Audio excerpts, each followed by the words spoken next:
Well, the Cutthroat Draft was a lot of fun. A 16 player auction league, dude, that's like as good as it gets, right? I mean, that was a blast.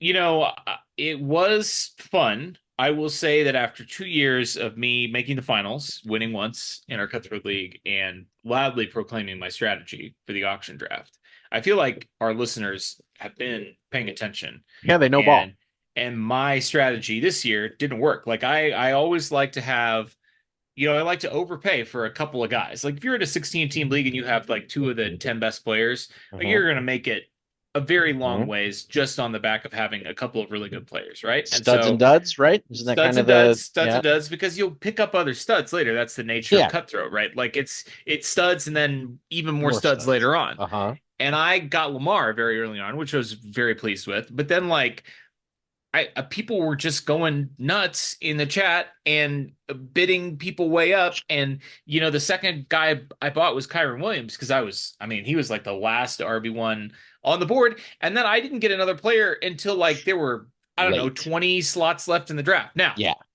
because I know ball, I was able to swoop and get some incredible bargains and save up some money that's been converted to fab. I feel great about it, but it did require a significant change in strategy for me on the fly. I mean, it's an amazing league. I love it. I love it too. It's our best creation that we've had since the podcast, I would say. Because you and I like to create. We like to be, We do. We you like to know, create. we do. And this Cutthroat League, every time I look at it, every time I think about the standings, what's coming up next around the corner, the next time the rosters expand, the next time we do a Fab Stimmy bonus, everything that we've built into this league, it just brings me joy. And I think, from what I can tell, I'm going to need as much joy as I can muster this year.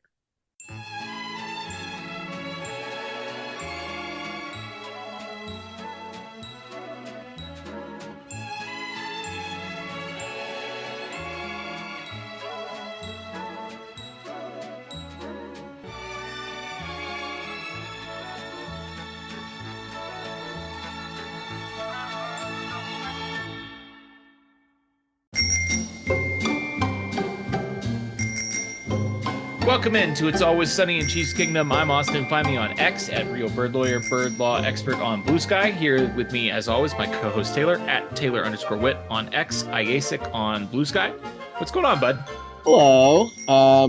Little inside baseball. We recorded our second section of this podcast earlier, and I got to say, buddy, if we hadn't done that, my spirits would be a lot lower going into the beginning of this episode than they currently are now. I feel fine. I wasn't feeling fine, but we got me through it, and I'm feeling better. You know, uh, the segments with Rany are always a spirit lifter, and I think people will really enjoy that segment. We certainly enjoyed having that conversation. We sandwiched that around news, and then of course our week 2 preview with the Eagles. As longtime listeners of the show know, and you have to be a longtime listener of the show because this doesn't come up very often. Thankfully, it only came up one time in the regular season last year. We have a different format for the recaps, the Mac, More and Accused Cope. And so our friend Rany Jazayerli joins us for More and Accused Cope in the second segment. But first, let's hit the news. Well, there's one big one. And I got to say, this one is still a bummer, even though we've had a few days to process it, even though we've already talked to Rany and he made us feel better, which he does. Xavier Worthy, dislocated shoulder. There is some good news here. And I will say, for a couple of days there, I mean, the Chiefs were down in Brazil. They had to fly back. They didn't get an MRI until they got back from Brazil. We didn't get any information at all until Sunday morning, 2 days after the game. Third play of the game, he collides with Travis Kelce. You all know what happened by this point. And he dislocates that shoulder. Fortunately, as the news continues to trickle out and develop, it's been increasingly positive. Now, there's still a major chance that he might re-injure it if, he, God forbid, if he dislocates your shoulder again. But if he takes another hard hit to the shoulder area, it could be a season-ending injury at this point. But Andy Reid spoke today, Wednesday, and said that injured reserve and surgery are currently not on the table. So as of right now, the plan is for him to do a little bit of light rehab on that, and then he'll be able to play with a brace. we don't have an exact timetable for his return, but the fact that he was not placed on IR would suggest that the Chiefs think he will be back in less than 4 weeks because, of course, injured reserve frees up a roster spot. It just means that the guy's going to be out for at least 4 games. So for them to not put him on injured reserve and have no plans to put him on injured reserve would suggest that they think he's probably only going to be out a week or two because, if you think he's going to be back, in the fourth week, you probably put him on IR anyway because you free up a roster spot. You could bring in, I don't know, McCole Hardman. You could trade for Tyreek Hill. We'll talk about that in a minute. There are options that you have if you utilize injured reserve. So it sounds like there's some optimism he could be back pretty quickly, which is, I mean, optimistic is the right word. It immensely buoyed my spirits because this was a very significant, disheartening injury. Yeah, the number one concern I had for the rest of the season was the wide receiver, and was if if the first 6 games of the season didn't have Worthy or Rice, that is a recipe for disaster. Now, obviously, we're not out of the woods by any means, No. and just because they say that IR is not currently on the table doesn't mean if rehab doesn't go well Right. that 2 weeks from now they'll be like, "Shit, we probably should have IR'd you, buddy." I mean, And we just I saw with mean, Hollywood Brown last yeah, year that right. these things can take a turn. They can, and we don't have any, insight into the severity other than literally the 2 sentences that Andy Reid said about it. They're very notoriously close to the chest about this type of stuff. And I I mean, I don't know if maybe if Worthy was a bigger dude, I don't know how much of his frame is playing into my own insecurities about his Yeah, injury, but like sure. he looks like someone that would need some time from that injury. Like he's small. He's a small guy. And I if he comes back, first of all, the brace thing freaks me out.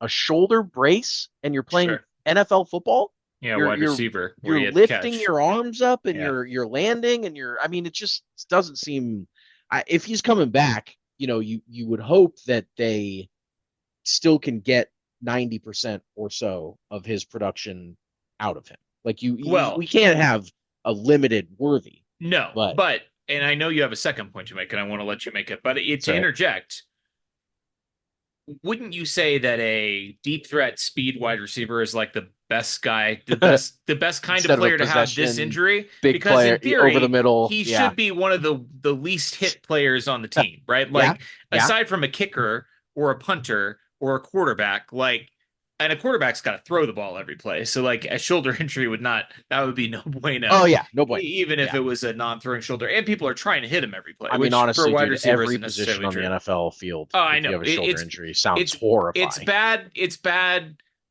across the board. Yeah. But if there was a position where you could say, well, this bothers me a little bit less, Hmm. a guy that theoretically should have a lot of separation when he's getting the ball, theoretically, like they're not going to be doing probably any of the end around, anything that, where he's getting the ball handed off to him, right? Like I would assume that Sure. when he comes back, he's going to be exclusively, You're going to protect him.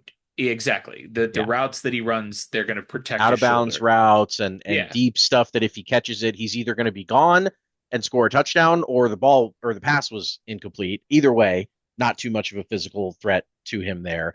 I agree. I agree. It's just I worry about the Chiefs relying on a player that's not at 100% health as their main weapon on Sure. offense. That's It's my completely fair. Completely I fair. just feel like when he comes back that everyone's going to think like, well, now the Chiefs have Worthy and Brown and those guys, So what's really going to help obviously is Rice.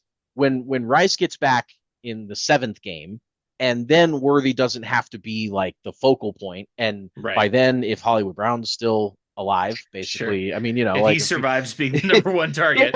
I mean, he had 16 targets this week. Yeah. 16 targets. That's a Yeah. ton. That's a lot. But anyways, Worthy is certainly a big part of the plans this year. And him getting injured on the 3rd play of the season is about other than Pat and probably Josh Simmons, he's probably the 3rd guy on the roster that the Chiefs couldn't have afforded to lose on the 3rd play of the game. And of course, they did. So we'll see how he bounces back. We'll see how he rehabs. He's got a big spotlight on him. for both his injury recovery and how he plays once he comes back. So we'll see if the kid's up for it. Yeah, it's a bummer, but it could have been worse. Let's spin through the rest of the injury report here. As of Wednesday, one other DNP did not practice.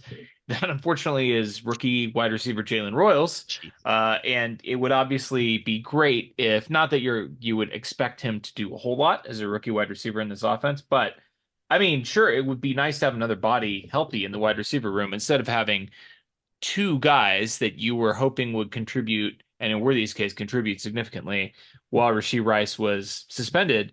It's not ideal. It's not incredible. Two limited participations today, Trey Smith and Drew Tranquil, both with knee injuries. Trey Smith also had an illness, so understandable that he was limited, but they were both limited participants. So hopefully they will be able to go.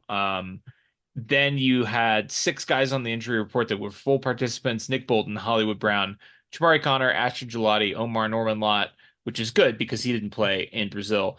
And then unfortunately, Juwan Taylor is healthy and was a full participant in practice today. So it seems uh, like we will be seeing him on Sunday. yeah, we might, but we might not be seeing him for long. If things go south for Juwan Taylor, I would expect that the Chiefs will have a leash in place and hopefully get Jalen Moore some action in there. I'm not super worried about Trey Smith or Drew Tranquil because they both were playing in February, and I Yeah, can't imagine getting your ass kicked in that game and then sure. getting a Sure, you shot you want to 7 months later. get up for this game. Yes. So those two, I would imagine if Trey Smith did not have the illness, he probably would not have been listed at all with the knee/illness. It's just kind of my gut feeling there. But Tranquil, he's a tough guy.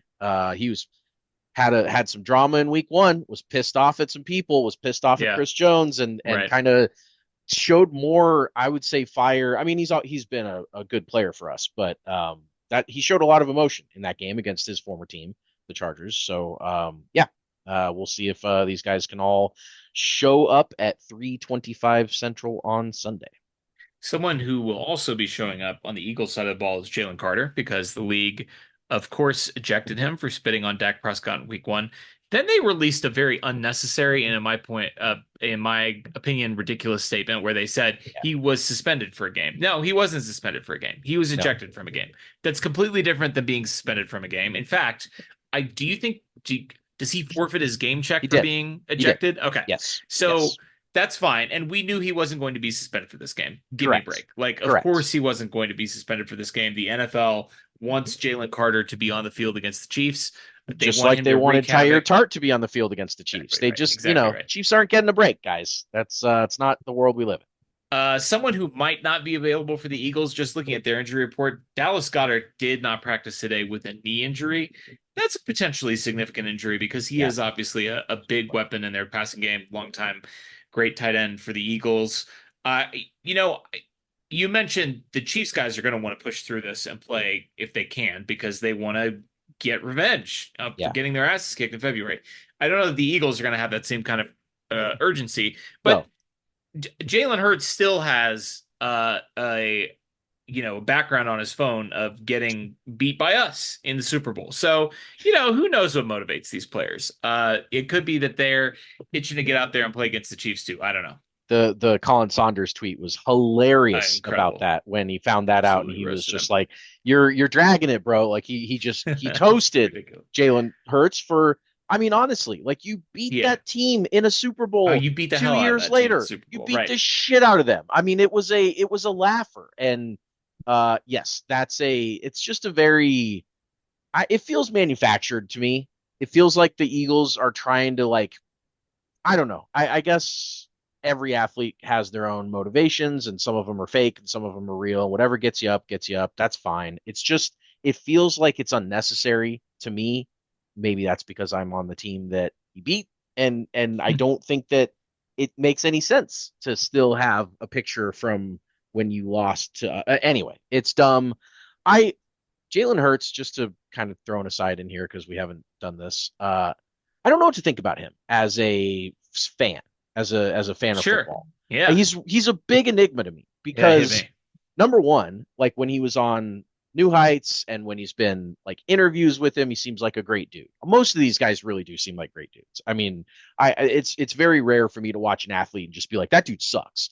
But his his kind of football aura, the off the when he's not doing interviews, when he it just doesn't. I don't really get him as a player. I don't know if he's good. I don't know if he's like where I would slot him in the quarterback. I usually feel like I have a really good bead on where quarterbacks power Sure. rank for me. Yeah. Just kind of like, oh, that guy's about the eighth best quarterback, or that, Right. I just always feel like every time I watch him, I'm like, I don't think he's very good, but he's also like really good.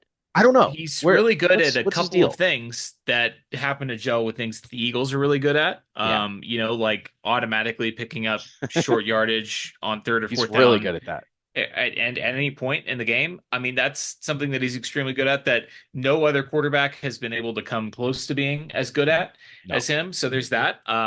He doesn't seem to be that well developed as a field general or as a passer, but on the other hand, doesn't need like to. occasionally he'll have games where you're like, oh, I can kind of Yeah, see that. yeah, Like it seems like every once in a while he'll have a game where he comes out and you're like, oh yeah, this guy can play quarterback. And then you watch games like against the Cowboys, where, the second half of that game, it's like as soon as this guy gets moved off his spot, he yep, just doesn't. It's yep. kind of a little bit like early career Lamar Jackson, where like Oh if yeah, you that's good. got a little bit of pressure on Lamar Jackson and you got him past his first read, it's just like, all right, running. I Yep, don't know what to do. I yep. don't know how to read the field.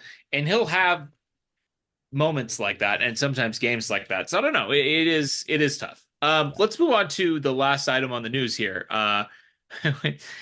It's never a good thing for anyone involved to be a part of trade rumors in week one, No, the no, NFL that's a season. great point. And both parties to this, The selling team, the acquiring team, that's exactly. hilarious. Yeah, Both yeah. parties to this rumor, it's not a great thing for them to be involved with this. But Tyreek Hill, it has to be said, or it needs to be said. Hmm. Tyreek Hill does not want to be a Miami Dolphin anymore. That was abundantly clear in Indianapolis on Sunday when they got absolutely blown off the field. Tua Tagovailoa looked like he did not belong in the NFL as a starting NFL No, quarterback, which, I mean, there are legitimate criticisms of Tua's game, but like I don't know that I've ever seen him look that bad it was as he did rough. on Sunday. And the Dolphins did not have a good season last year. The vibes all offseason have been terrible. And then they immediately manifested themselves in like an absolute ass beating by the Daniel Jones Colts. Yeah, Like yeah. an AFC also ran just They weren't in absolutely. Buffalo week one. I mean, Exactly. yeah, And an AFC also ran them off the field. yeah. And Tyreek obviously he was I think their leading receiver in that game, but he Yeah, with also 30 took him yards. he also took himself out of the game at multiple points. He's obviously seen on the sidelines chatting up a storm in a negative way. Um then on the flip side, the Chiefs are without Rashee Rice for 6 weeks. Xavier Worthy got hurt. They can't seem to get those three guys healthy and on the field at the same time. And they have a history with Tyreek Hill. They have a glorious past, a They glorious do. history. They do. They do. So this was interesting. Albert Breer's mailbag. He was asked about what if the Miami Dolphins did trade Tyreek, what they could get in return. Of course, we have to acknowledge that there are recent new allegations from his estranged wife Which about estranged wife, which allegations, blah, blah, sure, blah. Yeah. exactly. And estranged wife, domestic violence allegations. That's all we need to know. It's just allegations.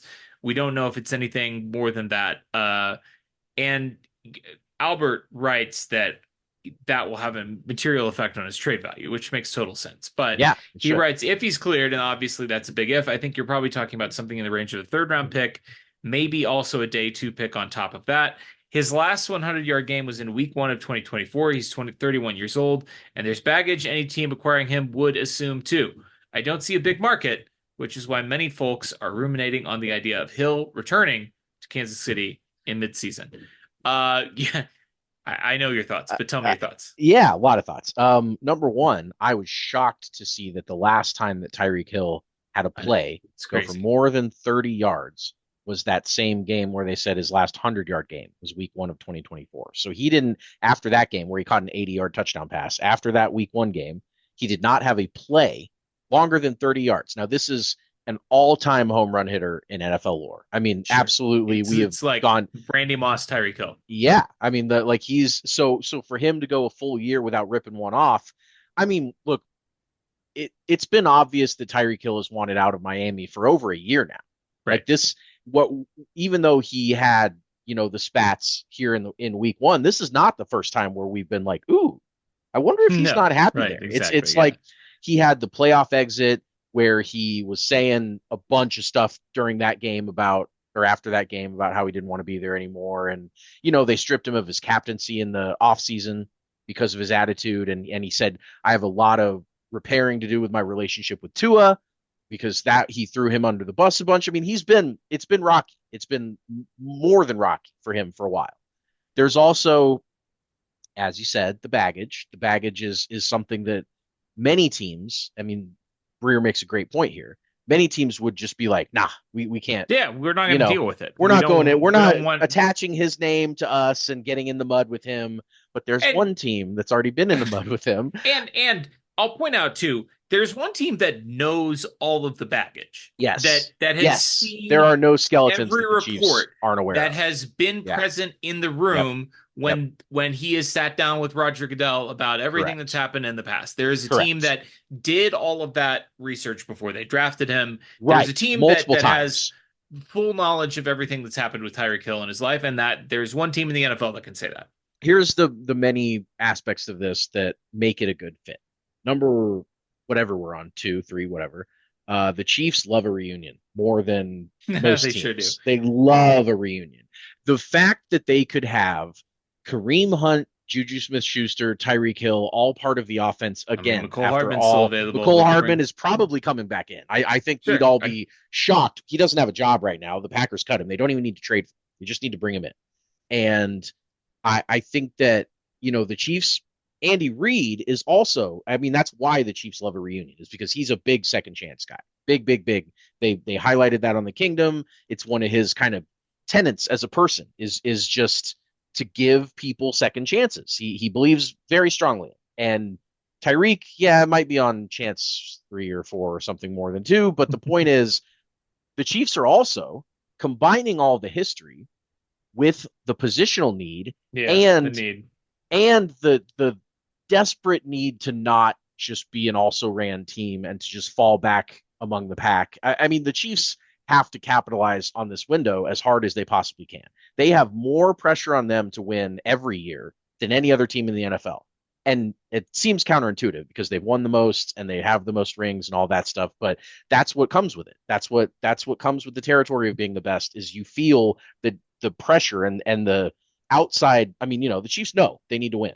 And it just feels like, I mean, if we were to handicap it, like if you were to say free $1 million bet that you could make on if Tyreek Hill will be on the Dolphins or the Chiefs in week 6 and get it right and you get $1 million, which way are you leaning today?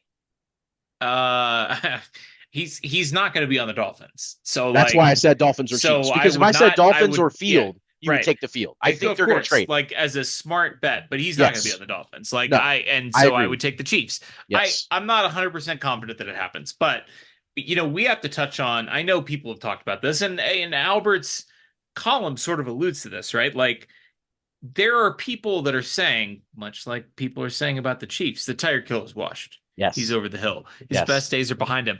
Just like the greatest quarterback in the NFL, Patrick Mahomes. Mhm. People have been saying this about Tyreek Hill for 2 years. They have. And the whispers got louder, last year. They're no longer whispers, they're shouts now. Mhm.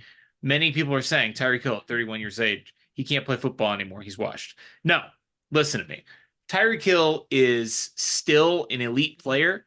He just doesn't want to play for the Dolphins. No. And listen, I acknowledge that there are many people that would listen to that statement and they would say, I don't want that guy on the team. He's a Yeah. clubhouse cancer. Yeah. Forget that guy. Like he's not a team player, whatever.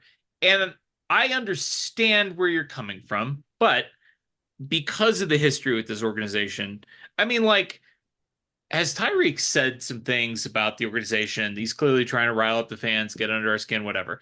Yes, he has. The guy loves, he He's a loves to, WWE character. he is. But in his moments of sort of genuine Yes. self-reflection, he's Yes. always been incredibly complimentary of the Chiefs. Incredible. He knows what he's missing, Hmm. and I mean, like, he got what he wanted out of the trade with Miami. He got paid. He made a ton of money that the Chiefs weren't going to pay him, and now he's past the stage of his career where he's going to get another big payday. And so, what else is there to do but come back to where it all started and win a couple more rings? He only has one. He only has He one Super Bowl ring. he only has one, and I'm sure his former Chiefs players and teammates and stuff let him know of that every time I'm they sure talk they to do. him Yeah, that right. he walked away, and the 2 seasons after he walked away, the Chiefs went back to back.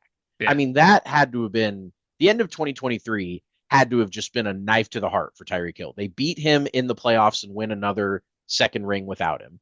And then obviously last year, sure, it wasn't the greatest for the Chiefs as far as like the on-field vibes, but it was much worse for the Dolphins and Yeah. Tyreek Hill specifically Right. last year. So he Right. wasn't even looking. The Chiefs went back to the Super Bowl. They were going for a three-peat. Like the grass was definitely greener the entire time Tyreek was gone, other than when he first hit the ground running in Miami. He had the shot at the 2,000-yard season. He was the number one player on the NFL top 100. He kind of, I think, convinced himself that he made the right decision until Yeah. things went And he did south, make the right and decision he did he for absolutely he made for the moment. so I much mean, money, he made so tons much of money. money. He was voted the best player in the NFL. He had a historic season in there. He was the 1A focal point of the offense, Yes, of he a was the great straw that offense, one of stirred the that drink. best Absolutely. offenses in the NFL, which in Hmm. Kansas City, he was always 1B to Travis. And even if he came back now, he probably wouldn't be the 1A guy. But look, the guy's 31 years old. He can take a back seat. And I think he would be comfortable with that. He just doesn't want to be in the back seat on a bad team where he's not putting up numbers and he's not getting a chance to throw up the deuces when he's running into the end zone on a 60-yard touchdown. He's not going to get that opportunity in Miami. And I think he would get it in Kansas City. So we'll keep our eyes open, and we'll see if that happens. And obviously, if he were to come back to Kansas City, that's one of those few mid-season additions that you could see really truly making an impact on the landscape of the NFL. I I don't want to overstate the impact of a 31-year-old wide receiver. It would completely change the landscape of the AFC. I mean, if you added Tyreek Hill to the Chiefs, I just don't think, and Xavier Worthy and Rashee Rice and Travis Kelsey and Tyreek Hill. And I mean, It'd be crazy. And I mean, all of it would be crazy. But if the Chiefs lost several games, I mean, like, let's say they start 2-4 or 1-5, they really, really stumble without a wide receiver core, right? Which is totally on the board. They have a tough schedule. They have every reason to expect that that could be a possibility. Then they get Tyreek Hill. Then Rashee Rice is back. Then Xavier Worthy is healthy. And now they go into the playoffs as a 6 or 7 seed, fully loaded. I mean, it'd be pretty funny. It'd be pretty fun. yeah, it would be pretty fun. Let's talk to Rany. We are so happy to have this portion of the show be joined by someone that Austin and I were sure before this conversation started is going to make us feel better about the current situation that we've all found ourselves in. Of course, you all No know him pressure. and love him with from all of his work either on Randy on the Royals or The Ringer and or on Twitter at Jazayerli. Ladies and gentlemen, Rany Jazayerli. Rany, last time I was talking with you, you were going to come on last week. You had Orlando travel plans that pushed us to this week. How was Orlando for you and the family? I love how you're trying to stall on talking about the Chiefs As here for a long as moment. possible. I get it. Well, I apologize. We had to reschedule. And we're talking under maybe less happy circumstances, but on the other hand, it probably saved me from making some truly outrageous projections that I would have regretted already today. Sure. Orlando was great. I took my th three of my daughters, I have four, to the new Universal Studios park, Epic Mm, Universe. super They've opened jealous. a third park that opened in, I think, officially in May. And to give you an idea of what kind of a theme park nerd I am, like I made reservations at the hotel that's adjoining the park that's has its own private entrance into the park over Sweet. a year ago.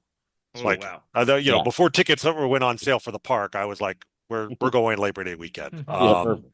And it was very nice. It was very nice. The park is excellent. The rides were good. I wouldn't say they were great, Okay. but they were good. The ambiance was excellent. The food, like maybe it's just because I'm getting older too now. I'm 50. I'm at the point now where we did the Hulk ride at the Islands of Adventure, which is one of their signature roller coasters I've been doing, off and on for a quarter century.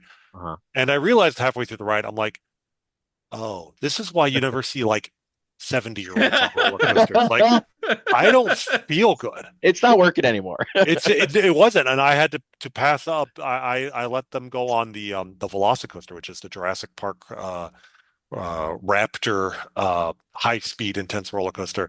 Okay. I told my kids, I'm like, you know what? I think I'll regret going on it more than I'll regret not going on it. So Yeah, sure. you guys go on ahead. But as I get older, like I appreciate things like the food, the vibes of the park, just people watching as much as the actual rides. Sure. And that part was immaculate. It was a really fun experience. So we enjoyed ourselves. Sorry I had to reschedule with you guys, but I had fun at least.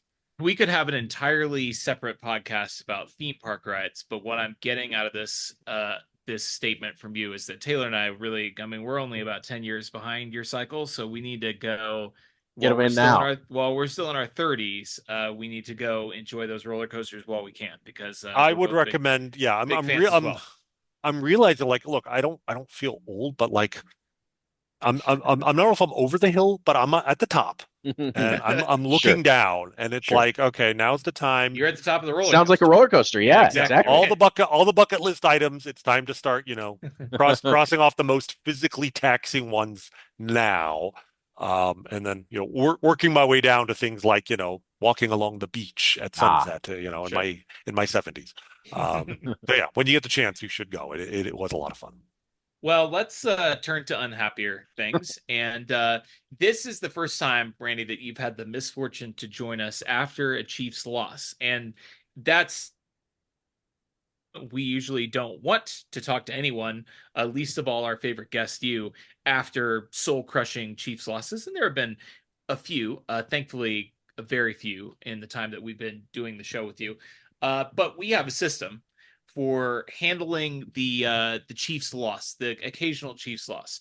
And our system is the MAC, which stands for mourn, accuse, cope.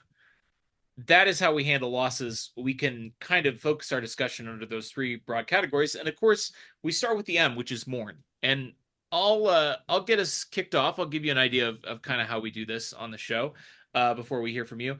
Uh, I'm just sad. If I'm being honest with you, I'm sad because 6 months ago we saw a game of football, which I don't want to get into the details of, but it left me feeling extremely bad about the Chiefs, and it made me very depressed.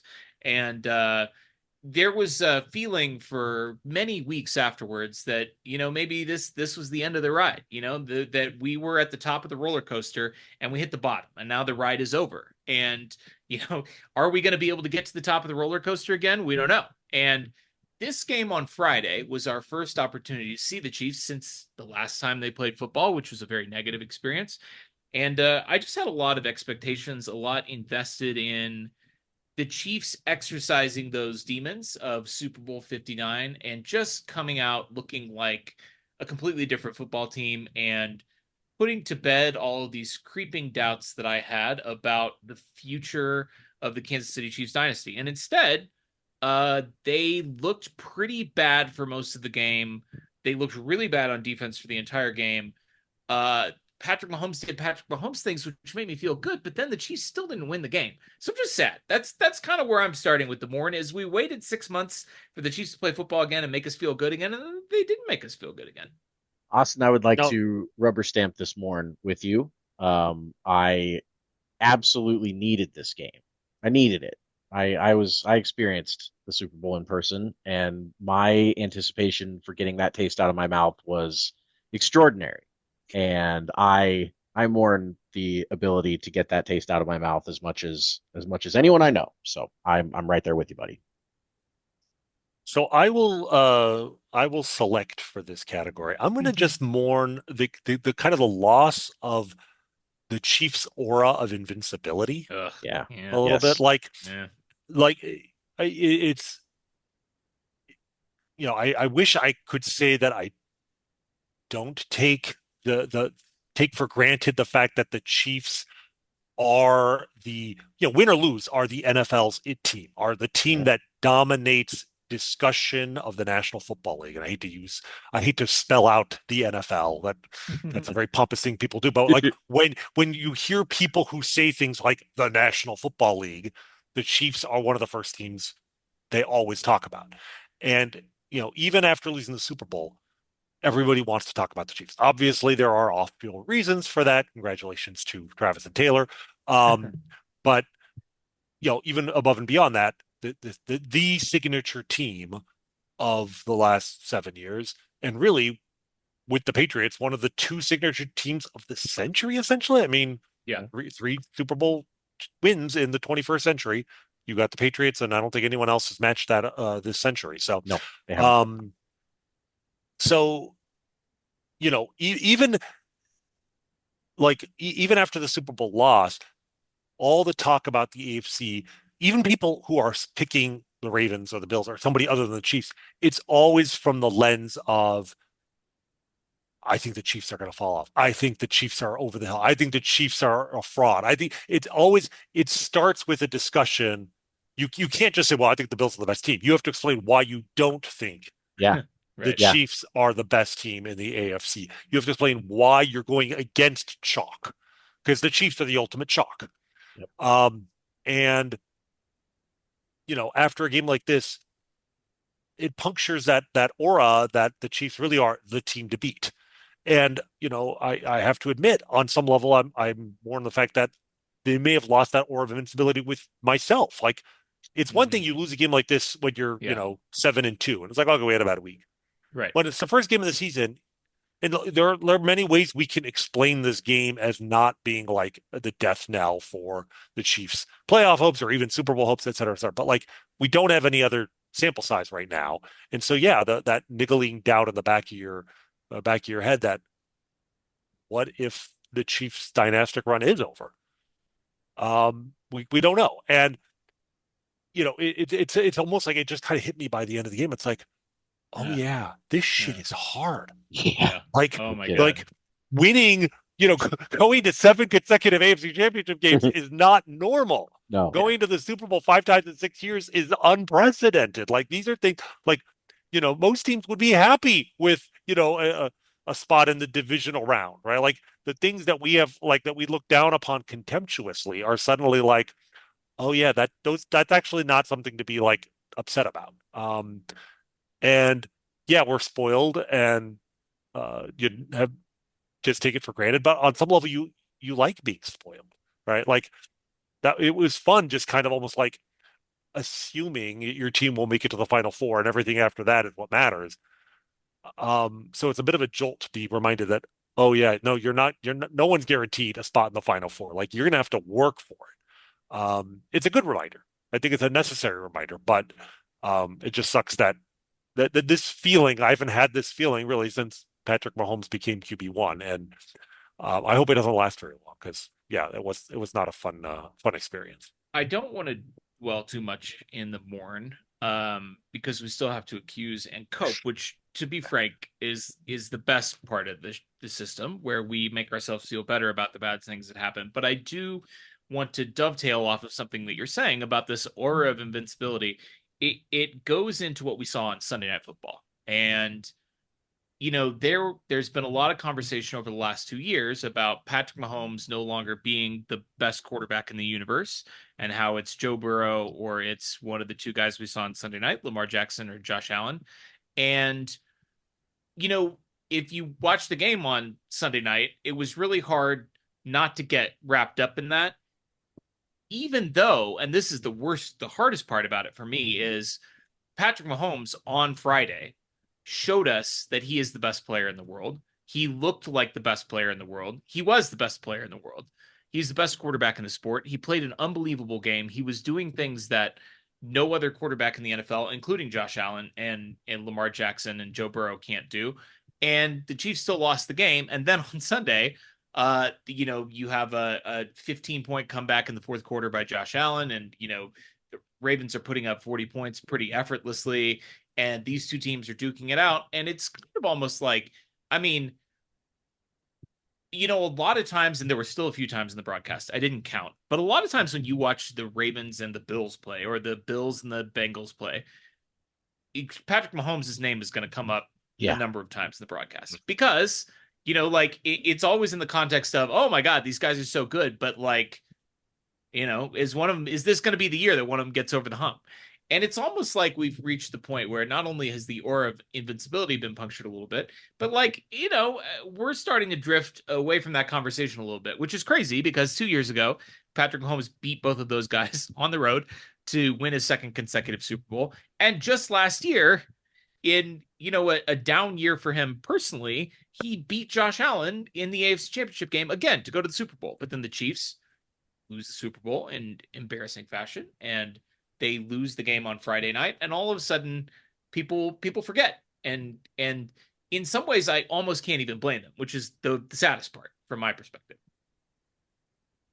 Yeah, it's really tough when we're so used to that conversation. Like, okay, I don't want to act childish and I don't want to pretend that it's so important for everything to be about me, me, me all the time. But when everyone tells you it's about me, me, me all the time, and then they stop talking about you all the time, there's a void that's left there. And the Chiefs have been the the premier, I mean, as we've said, the premier team in the sport, and they've really had, I'm mourning the like talk about like NFL all-time greatness, which Yeah. can come back. That's not dead. I'm not mourning it because it's dead, but I'm mourning it because I loved every week thinking about potential and about history books and about rewriting everything. And I mean, I'm still mourning the three-peat, and that's been 7 months, and that was such a tantalizing opportunity to stamp their name in history that they missed.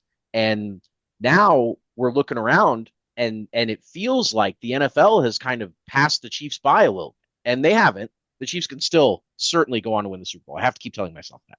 But like We'll get to that. narratively, yes, narratively, it does feel like this year, like everyone was looking for the opportunity for the Chiefs to stumble. They stumbled out of the gate, and now they're all looking around saying, "Who's up next? Who is it going to be if it's not them?" And they're all kind of chomping at the bit. And I hate that for me because it should still be the Chiefs, but it's not. Yeah, I don't know what more to add, guys. I don't want to mourn much more. In part because like I'm trying to keep perspective here. It's one game Yeah, Yeah. in a foreign country in another hemisphere against a, a formidable opponent. I mean, look, yeah, there's a scenario like you could almost argue it's the best case scenario that we look back at this game a few weeks or a few months from now and be like, you know what happened there is the Chargers are a really good team, Yeah. and Justin Herbert, who, like my unpopular opinion, as recently as a year ago, was that Justin Herbert is better than Joe Burrow. Like sure. I've had Justin Herbert as high as like number 4 in all of football, and I've kind of Sure. quieted about that recently because he hasn't taken that step forward, and the postseason record, et cetera, et cetera. Um, Yeah, but give Justin Justin Herbert's Herbert really good. Jamar Yeah, Chase, right? Like, yeah, Yeah, what well, would those exactly. numbers look like, right? I mean, Like, he's really good, he's and really I good. mean, the problem, of course, is that a best case scenario when it's a team in your division. That's Yeah, like, it is oh, it tough. turns out the Chargers are really good, but like this wasn't, the Chiefs almost lost to the Panthers last year, right? The yep, Chiefs almost lost to a lot of teams yep, last year, and this is why I'm saying maybe it's a good thing just to remember not only that it's hard, but that like last year if last year's regular season had happened to another franchise, let's call them, just pick a team at random, the Minnesota Vikings, Hmm. like we all would have acknowledged that they're not this good. They can't. yeah, They keep winning games by 2 points. I bring up the Vikings, of course, because the year before the Vikings were what, like 14-2, and they were like 11-0 in one score games or yep, whatever, like before the Chiefs did it.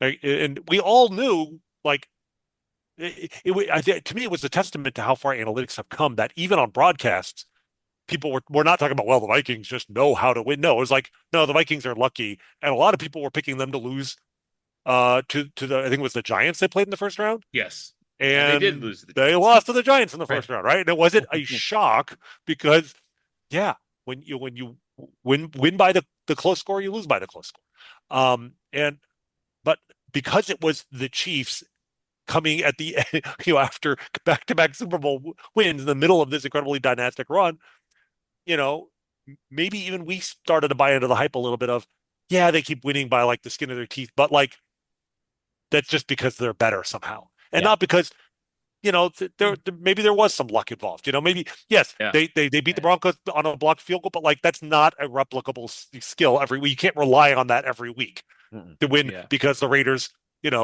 can't botch a snap with like 15 seconds left when they're setting up for the winning field goal, right? So, Yep. so on some level, we have to look to take a step back and say, okay, maybe this team was 15-1 with the starters last year, but they had the point differential of a team that was more like 12-5, 12-4, Hmm. 11-5, which, mind you, is still like a very, very good record. You absolutely can win a Super Bowl as a 12-4 and 11-5 team, and a lot of teams have done that. But we can look at that game on Friday and not say, oh my God, they're so much worse than last year. We can just say, well, all the breaks they got last year, they didn't get that break this year. They had the Chargers 3rd and 14 Yeah. with an opportunity to give Patrick Mahomes the ball down six with a minute It left. was over. It was 2 minute warning or so. Yeah, it I was mean, like very right around the 2 minute. I think you're right. I Plenty yeah, of think it time for might have been Patrick with Mahomes. 2 minutes or very close yeah, to it. I mean, if that happens, if the Chargers punt away and we get the ball at the 20-yard line with a game, minute 50 on the clock, right? game over. Who are you favoring to win that game at that point, right? The So, Chiefs had picked up all but 11 possible or 9 possible yards in the second half. They right, were rolling exactly. finally on I mean, offense. So and think about all the things that went wrong, all the things we're upset about right now, all the yeah, quote unquote weaknesses that that were mhm, exposed on the Chiefs. And with all of that, if Chris Jones maintains, what I guess contains, plays contain and stays to the outside yeah. and doesn't let Justin Herbert run freely. If a defensive tackle doesn't play like a defensive tackle, Right. Well, exactly. Exactly. If he ignores his nature for a yeah, moment, I if he's not who he's supposed to be, yeah. we're in a position where we win that game, and then everyone's like, oh, yeah, the Here Chiefs they have go all these again. weaknesses, but here we go again. Right. So, and you know what? We have the luxury, I think, that we can look at every regular season loss as a learning experience and nothing more. As long as they don't pile up, I agree with you Right. for I mean, sure. and no, oh, there's no, I Yeah, mean, my God, okay. If you're a Chiefs fan and if you can't remember all the way back to the halcyon days of 2023, yeah. when the Chiefs lost not one, not two, not three, not four, not five, 6 games Ugh. Uh-huh. It's brutal. It's terrible. in It was. most of them in excruciating fashion. I mean, they It lost. was. Well, And there it's were some interesting. bad We talk ones. about, oh, how could they lose their opening game loss? They lost to the Lions Hmm. on Oh, Thursday it's night brutal. on Taylor and I national were at that TV game. It's when awful. like the Lions had, a fake punt that the Chiefs didn't pick up on, and nobody knew how good the Lions would be. No. And I feel like the vibes after that game, and that game was at home. Well, and And the Kadarius pick Tony, I six, mean, yeah, right. the Tony drop that turned into a Brian Right, Branch pick six exactly. I was was devastating. But I mean that were the vibes of that game? I just feel like the vibes weren't this bad, no. and yet it's funny because when you look back, it's like, well, it was just because of Kadarius Stone. Well, the whole story of that season was that the receivers are destroyed, or this yeah, one unit right. is Yes. destroying the team. Yes. Um, And I mean and the vibes that season hit an all-time low like 2 weeks before the playoffs. I mean, right, the Raiders game exactly. on Yeah. Christmas was That was about as low as we've gotten in them. If not that right was rock now, it bottom. was definitely the Raiders on It was bad. Christmas. Right. I don't want to spend too much time on Morn anymore. However, I want to treat it literally for our very last Morn, which is Xavier Worthy. I think that regardless of how much time he'll end up missing, whether that's the optimistic 3, 4 games kind of window that we're looking at, or the much more pessimistic, season outlook, whatever it is, I think everyone was primed for him to not only step into the primary receiver role with Rashee Rice being out, but also to represent the kind of vertical passing attack that the Chiefs were telling everybody and showing everybody in camp and stuff that they were going to come into this season and break out. And of course, 3 snaps into the game, he and Travis Kelce collide, and of course, little Xavier Worthy is going to lose that collision every time.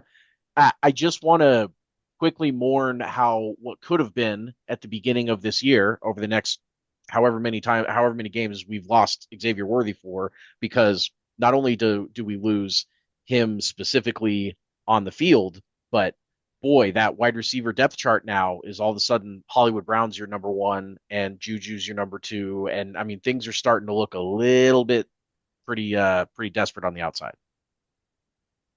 So I actually wanted to put this not in the mourn category, but in the cope category Mm. for Okay. me, Okay. because to me, Xavier Worthy's loss coming when it did in the third play from scrimmage of the game isn't it makes it easier for me to cope with the loss because like Mm. it I like that. very clearly threw the Chiefs game plan Boy, completely sure off did. kilter, right? Like they, whatever their 15 scripted plays were, they got thrown in the trash immediately, and it showed because they did not score. Like, No. at the beginning of the They game, had the the first second they worst three punts, I first think. 15 plays by EPA this week in the NFL. Yeah, and I think Yes. they their first three possessions ended in punts, right? This And then number the one second half, Miami had to have been. It was actually, I Based. think, the Bucks, Oh, weirdly weird. enough. Okay. Yeah. But yes, it was pretty It was rough bad. early It was on. brutal. No, Yeah. but continue. yeah. So I mean, they did nothing in their first three possessions. The last two possessions of the half, they kicked field goals, including one when they got the ball with 45 seconds left. That And was then crazy. they only had three possessions in the second half, which is crazy when you think about it. I mean, that's okay. The defense is a problem, yes, we know, but also like the Chargers had a really good game plan, just like ball Yeah, they control. did. But those three possessions were, touchdown, touchdown, and then a field goal when they were down by, 9 points. Yeah, And two yes, they possessions. tried to score, but like they if they were down by 8 points, the entire first and goal strategy would have changed Mhm. because clock, time not eating clock would have been less important than actually getting into the end zone. So Or like if Isaiah Pacheco can read a block accurately, that might have been a yes, touchdown yes, as I know. well. I've seen conflicting views on whether or not he should have gone to the outside or he should have followed. Oh, I'm Uh, I'm delighted to hear conflicting. I thought that yeah, was I've pretty seen at least was it Mitch Schwartz? I thought there was some ex NFL player who actually pushed back a little Hmm. against okay. the I do narrative think it was that Mitch. Yeah. that Pacheco made, clearly should have gone to the Well, outside. that's great to hear. Love that. So, but the point is like, so to me, yeah, obviously it sucks. Xavier Worthy got hurt, and the infuriating part, of course, is that like when Rasheed Rice got hurt, it was a worse injury for sure, but it was kind of it disrupted everything, but you could at least understand what happened. It was a chaos after an interception, Yeah. mad scramble. This Right. was early in a designed play. Yeah. Yeah. It's Yeah. on a cross, like Yeah. there's a Keystone Cops element to it. Yeah. Like two Yeah. teammates without any uh, intervention from the opposing team crash into each other on the third play of the season. Well, the Okay. Chargers are Randy. claiming that Derwin James caused it Oh, by jamming okay. Travis Kelsey. That's So ridiculous. All Okay, right. well, Okay. good for them. We'll get into the Absurd. accused portion of yeah, That's our the. I was picks about to in say a moment here. this is the the perfect time to lawyer's transition into chomping at the accused. bit. So Right. yeah, no, But this my is point perfect. is, To Xavier finish this Worthy, off. like the question, of course, is like, how long will he be out? Like we know what the injury is. We have no idea how long he's going to be out. In theory, he could be out for the season. Certainly, this is one of those injuries where when he comes back, Yeah, he it gets hit could again. it could be aggravated, and in that case, Yeah. his season may be over. So that's the danger. I will say this, and Andy Reid is, what it's. I understand why he does it, but it's just infuriating as a fan that he's so coy with injuries that like everybody is week to week. Like Sean, what was his name? Eric Berry. Eric Berry. Sorry, I was going to say Yep. Sean Berry. Yep. Eric Berry was week to week for like the entire 2017 season. It was Yep. Mhm. so that's pop. But here's the thing: like he hasn't Xavier Worth has not been put on IR yet, Nope. and I think I want to say it is back in 2017 was IR still kind of a season like you were out for the year. Yes, I You know think what I'm Yeah. so. saying? Like Yeah. now, Once the you put fact him that on IR, IR is yep. only a 4 game, Hmm. which in retrospect, man, what the hell was how the I hell know. did the Oh NFL my go God, so long it's It was crazy. without allowing guys? to have an injured list, I just think a Yeah. about this a short-term injury couple of list. times a year that it's Yeah. insane that Yeah. you just had to decide You to just had not to be bring the on guy the back. Yeah, roster, right. and your Or 53 not would play be for the like, rest of the well, year. It 8 of was these guys on the crazy. 53 are super banged up. I mean, Yeah. Ridiculous. It yeah, was crazy. So anyway, but the point is like, and he still may go on the injured, but I'm hopeful that we're speaking on Tuesday night, maybe Wednesday morning we'll get that. But like, if he's going to be out, if the fact that they haven't put him on the injured reserve yet, because if he goes on IR for 4 weeks, we'll be yeah, fine. Like I would take that. If he's back in 4 weeks, I would take that. yep, Um, so I'm hopeful that this is not going to be quite as bad an injury as we thought. It sucks that him and Rishi Rice are out at the same time, obviously. Um, but that is a cope for me. That like even without him and even without Rishi Rice, we had Patrick Mahomes on his shit.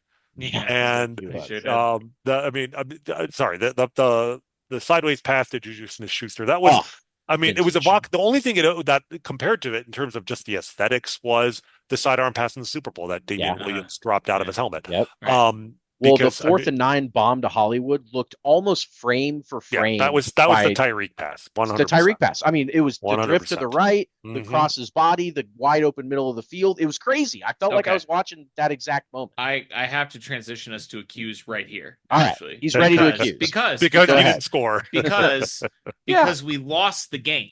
yeah, And so I have to accuse everyone on the team that is responsible for the loss. I'll accuse someone specific here in a second, but I have to start here because it actually is making me irate to hear us talk about all the cool stuff that Patrick Mahomes did in this game and know that it will be forgotten and consigned to the dust. Now we'll see it in the Hall of Fame reel, which by the way is going to be like 10 hours long. yeah. Okay, like it's going to be well, at that point, we'll probably have the technology to just beam it directly into our skulls. But like, I mean, if it was on YouTube, we'd be talking about hours of commercials here to break it up. It would be so long.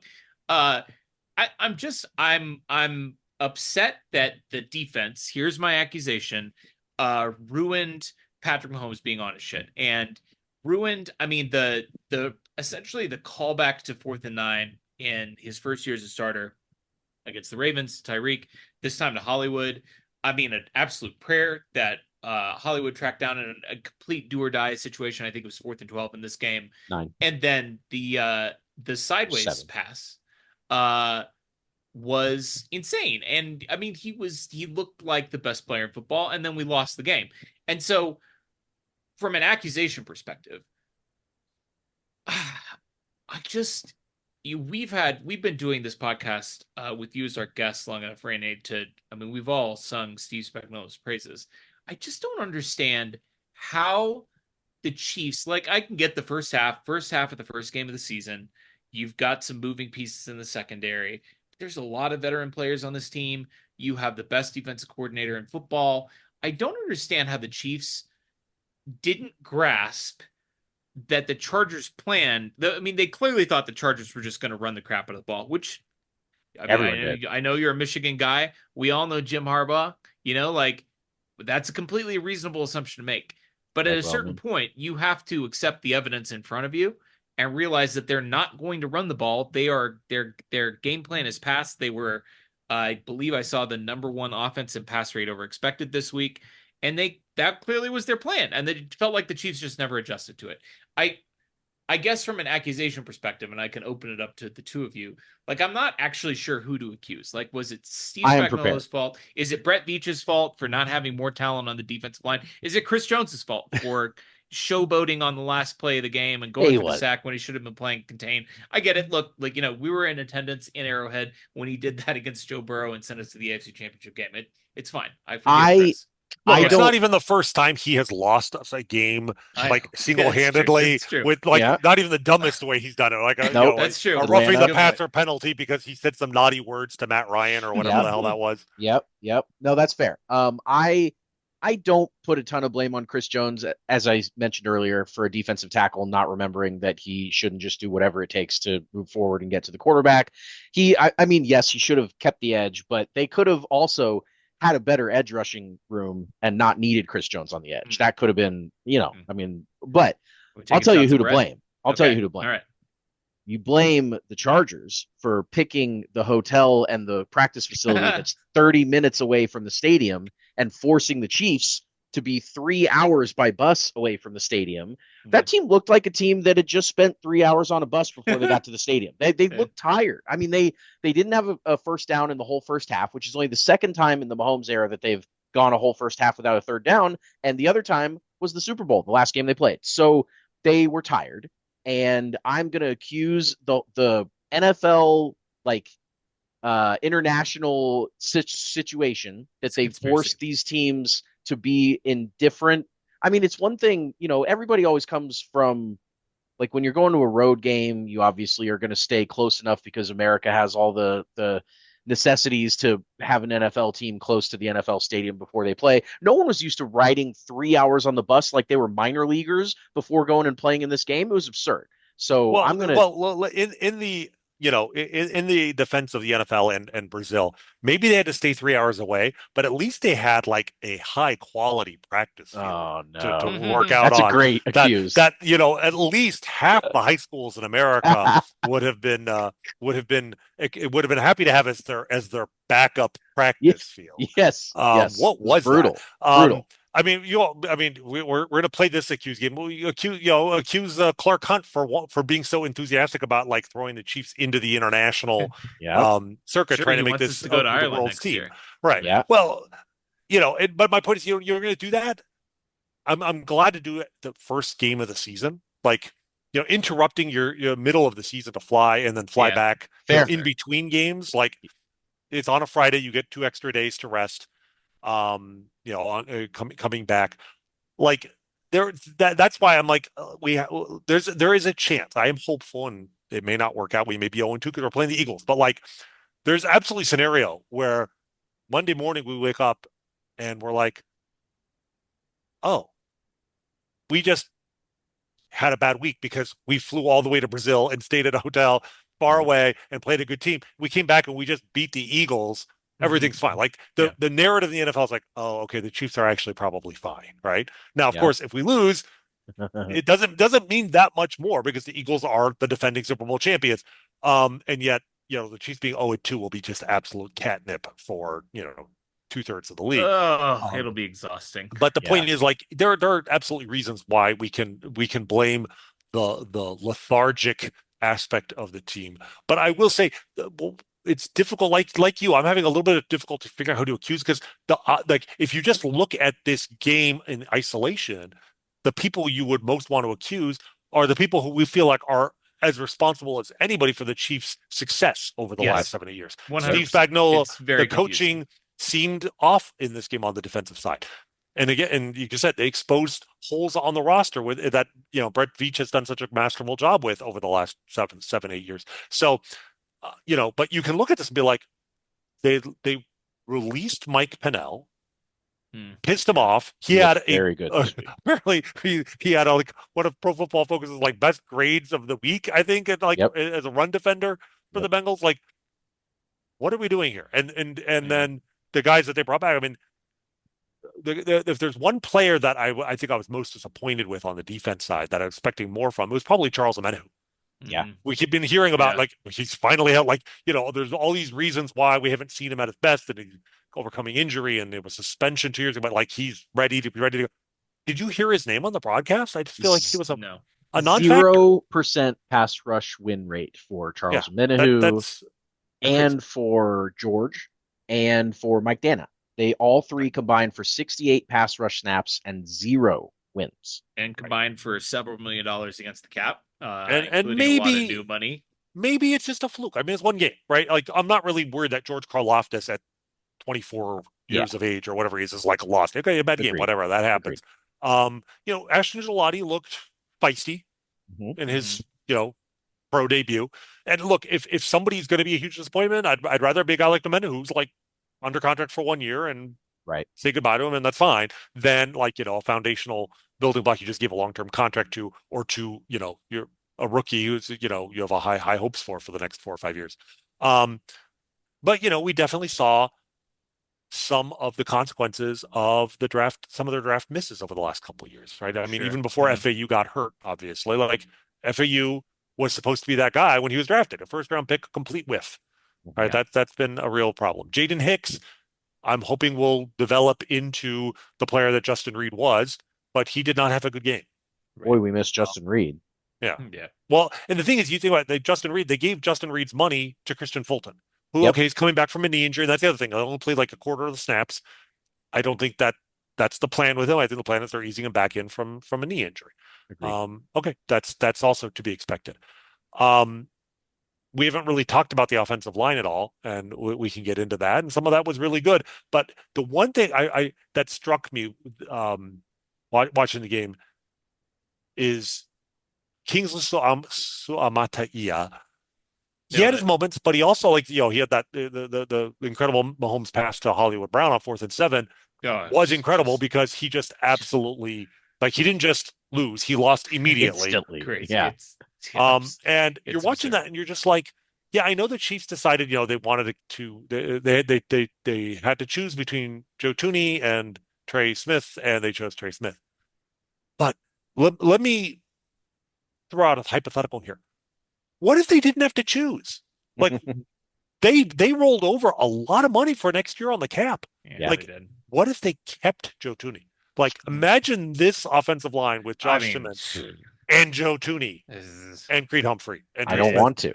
And then, mm, and I mean, I will say having Jalen Moore on the roster, that's the other thing is I feel better knowing that guy is there because I'm not giving up on Kingsley or on Jawan Taylor yet, but like it's nice to have a guy who could conceivably fill either of those slots and do a competent job if necessary. okay. I got to throw a quick accusation out there to Yeah, I know you whoever do. is in charge of not putting Jalen Moore in the game, though, Yeah. because Jawan Taylor was a disaster in this game. And I, again, like I see the concept of a plan with Jawan Taylor, but this is one of those games where you're like, he can't be on the field. He's got. I mean, when Travis Kelsey 5 penalties. is yeah, when Travis Kelsey is butting your helmet and yelling at you on national TV with all the scrutiny on him, newly engaged to Taylor Swift and all of the scrutiny that comes with being the future Mr. Taylor Swift. Yeah, that was bad. I got one more accuse here, guys, and I think it will transition us neatly into Cope. Uh, because it's a little bit of both. Man, the Chiefs were just so unlucky in this game. And it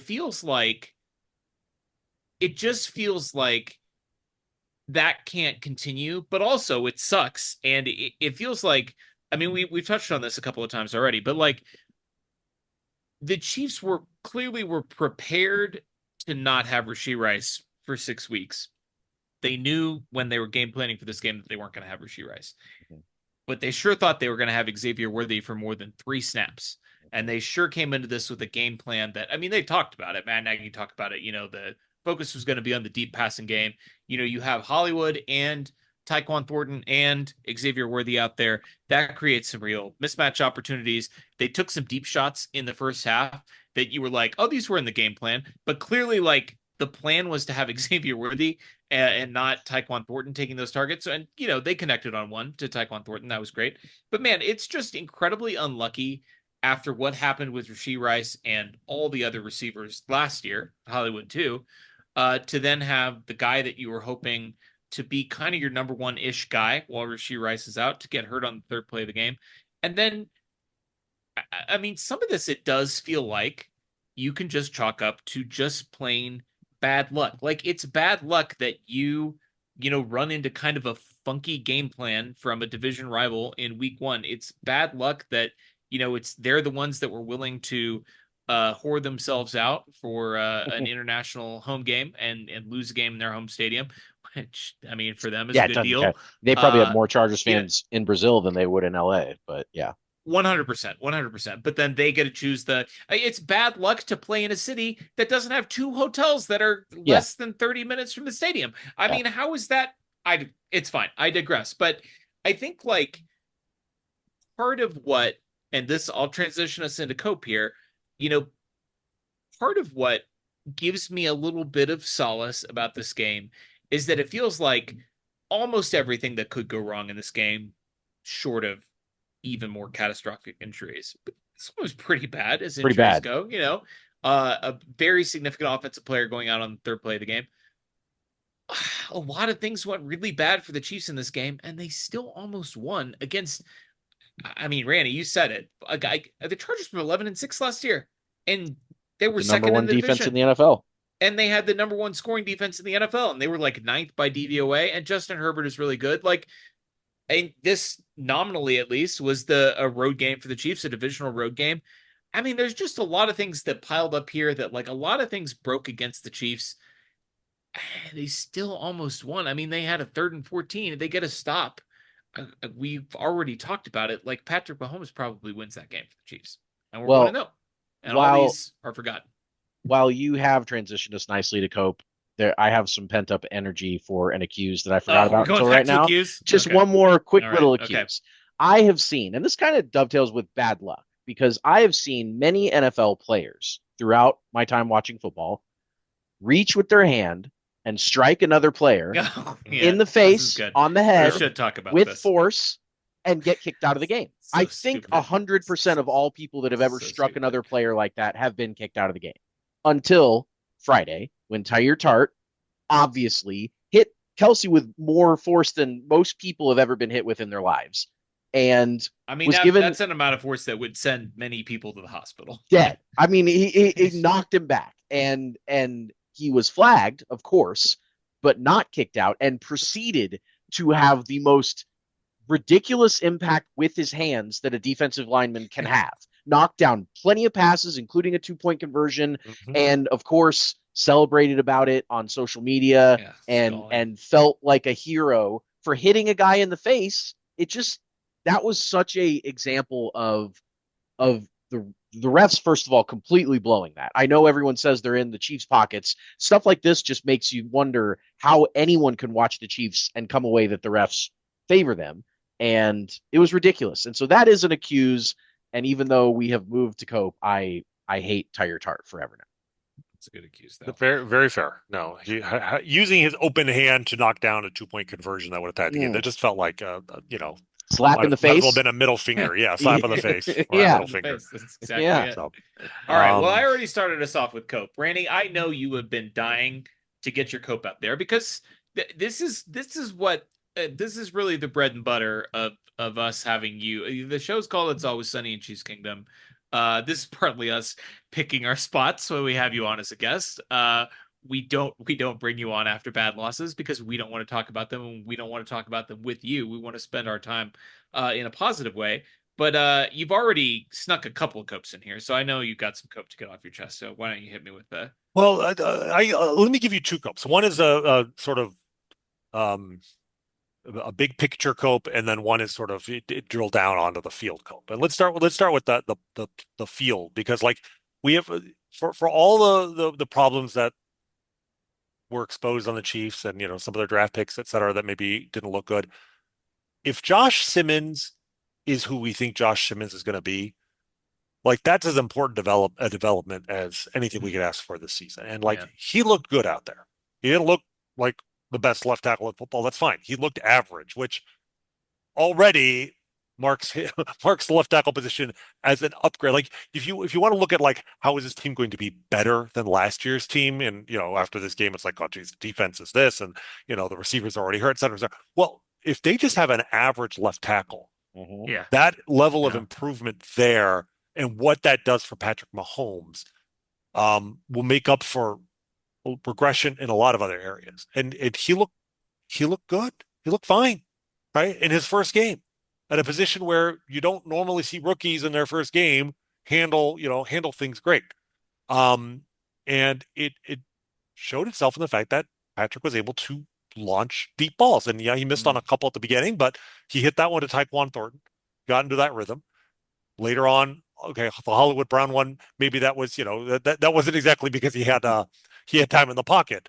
But the Sure. point is, so much of Patrick's um, the change in his style and his yards, his average air yards per attempt having declined like precipitously over the last couple of years and basically the lowest in the sport last year was just because he didn't feel he could rely on having time to throw.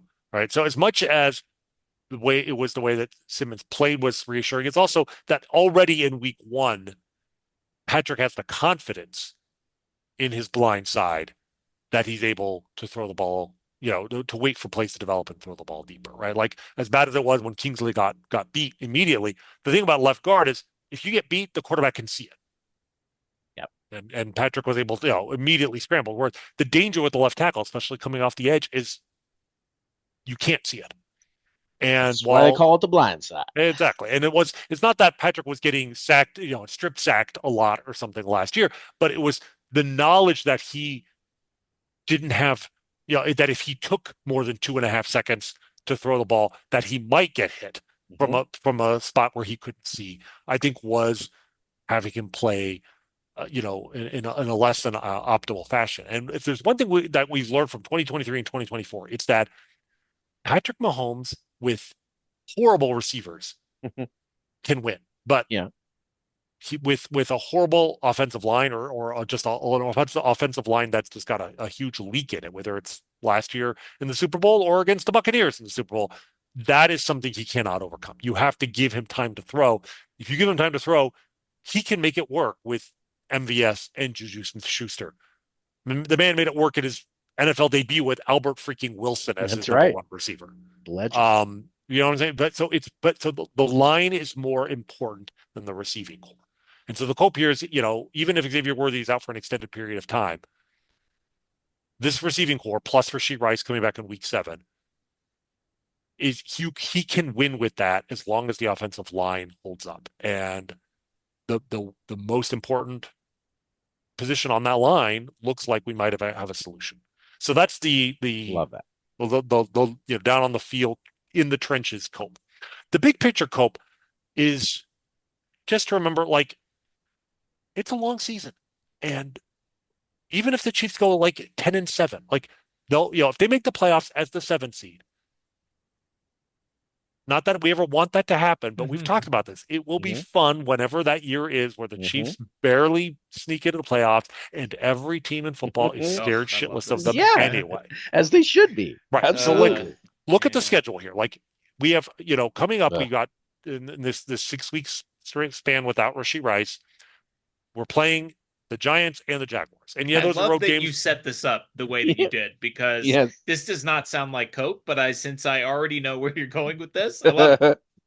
Well, I'm just saying, like, look, if they lose to the Giants or the Jaguars, even on the road, like, okay, I then mean, then sound the sirens. We got Yeah. problems. Yeah. But if they win those 2 games, their other 3 games are Eagles, Ravens, Lions. Mm-hmm. Okay, tough games. All 3 are at home. yep.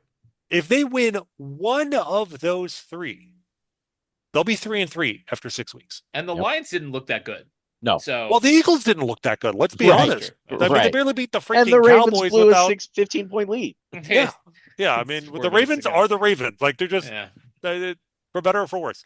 Um, Look, there's absolutely scenario they could be 4-2, and then we're like, well, what's the big deal here? But even if Sure. they're 3-3, okay, 3-3 in a league with 7 teams make the playoffs in the AFC, like 10-7 is probably enough to make the playoffs. Like I still think this is going to be a 12-5 team in the end. Like I'm not Yeah. really that concerned. Maybe the division's going to be a struggle. I mean, the biggest issue is this, the AFC West really does look like Yeah. it's improved. Yeah. Like the Raiders, you know, the simple analytic viewpoint of the Raiders this offseason was that you bring in a competent coach, a competent quarterback, and you can do wonders with a team. And they Yeah. brought in Pete Carroll and Geno Smith, and at least in week 1, it absolutely looked true. So that's kind of concerning because if the Raiders are like 9-8 or 10-7 good, then there are Oh, no bad the teams in this math. Yeah, division. the math gets. Although the Bo Nix show does make me hopeful that like I'll Yeah. put up with the Raiders taking a step forward If if Bo Nix doesn't yes, because Yeah. if the Broncos are in 4th, we're doing fine. oh, that would be ideal. But like you almost part of me hopes that the Broncos are like 9-8 or 10-7, just good enough that they continue to Draft. convince themselves that Bo Yeah. Nix is the long-term solution The and not. fix. Yeah, would not. I just the level, the delusional level of optimism about a perfectly mediocre quarterback. I mean, Randy, there was this good for I. him. terrible music video that Oh yeah, you have one to of their tell me. fans came out with called Nick's the Fix after they drafted him. And I think every I time remember this. every time I think about how much he sucks, Nick's the I fix. think about Nick's the Fix. I don't want But to that was at break least your. before we hadn't done anything. We have a Yeah, whole right. season No, now, Yeah, yeah. and Yeah, he's not the to fix. say that Yeah. he's fine. So anyway, I don't want to break your flow, but and I did not schedule this on my cope. I didn't write this down on my cope notes. But the Bo Nix is bad cope He was ready. is Oh, that's a hitting good me. one. It's hitting me like crack. It makes me feel incredibly good. This is the thing, right? Like I was watching Sunday Night Football and somebody just popped into my feed, my X feed. I don't feel like I can call it Twitter anymore. Somebody popped an X into my X feed that said, you know, like imagine, you're an AFC contender, you're watching these two quarterbacks. And I thought, man, the Broncos think of themselves as an AFC contender. And like, if you watch Bo Nix play on Sunday, and then you watch Lamar Jackson and Josh Allen play on Sunday night, how could you possibly think that Bo Nix is a good idea? How about Like, watching Herbert and Mahomes? yes, exactly. Who are both in I your own mean, division. yeah. It's How could just, they watch that game it's and then feel just good? it's an insane. It the levels of Delulu that Broncos fans Yes. reach out here in the Mile High City is Uh, frankly ridiculous, and that this makes me feel good. That's good cope. The only this reason I don't want to put too much on that, Cope, I honestly, it's just because, like, taking satisfaction in the failures of our I know, rivals right. is almost beneath us as Chiefs fans. Like, That's I don't so true. want to. It's I true. that is Broncos behavior right there. I just don't Yeah, want it to put is. too much on that. It's Oh, definitely a feels good that they're bonus. beneath us. Look, I 100% support any and all Broncos hate and Schadenfreude, and we've talked about it on the show before, but I still think the happiest moment of the entire last 7 years for me, my happiest moment as a Chiefs fan is still the moment when John Elway Mm. carried the trophy Ugh, down so pretty good. the run. pretty So, peak. like, I completely Yeah. get it, but I'm like, but you know what? Like, let them enjoy. Like I said, I actually don't mind if Bo Nix is just good enough to tease them into thinking that he might actually Sure. like they Yeah. went to the playoffs last year and got smoked. That's perfect. Right. Great. That's Exactly. fine. Right. Just keep Yeah. doing that for the next 10 Yeah. Uh, years, guys. They'll be okay. like, "Oh, Bo Nix, we have an elite defense. Like, we'll shut down Patrick Mahomes, Justin Herbert, Josh Allen, and Lamar Jackson in 3 playoff games in a row to get to the Super Bowl with Bo Nix." Yeah, Speaking sure. Now, as a longtime Chiefs fan, like a mediocre quarterback and an elite defense, Yeah, good luck with that in the playoffs. Like right, I know exactly how that will go, right. we and have they're welcome to smoked try it that as well. Delulu pack many times before, and it's never worked out for us. So, Yeah. Now, one of my pillars of cope in this last probably 48 hours or so does kind of challenge this oh, this is idea good. about rivals because it's not about them us necessarily enjoying that they're bad, but this is where my brain went immediately. All right, so let's say it is the Chargers year this year. Let's say they finally do it and they finally win a Super Bowl, or maybe it's the Bills year. Maybe the Bills finally go and they get the monkey off their back and they do it. Or maybe it's the Ravens year. Or maybe it's the Bengals year. And I kept thinking it can't be all of their year. They can't all just seize the moment that the Chiefs take a step back and all go win the Super Bowl, right? There's only one Lombardi trophy. And then I think, okay, let's fast forward in my head. I'm big picture and I'm thinking like, okay, 5 years down the road. What's like the worst case scenario for the Mahomes Chiefs legacy in 5 years? It's probably to me Josh and Lamar like going 3 rings for one of them and 2 of them for another. It's probably both of them ascending to the same kind of, stratosphere that Mahomes is.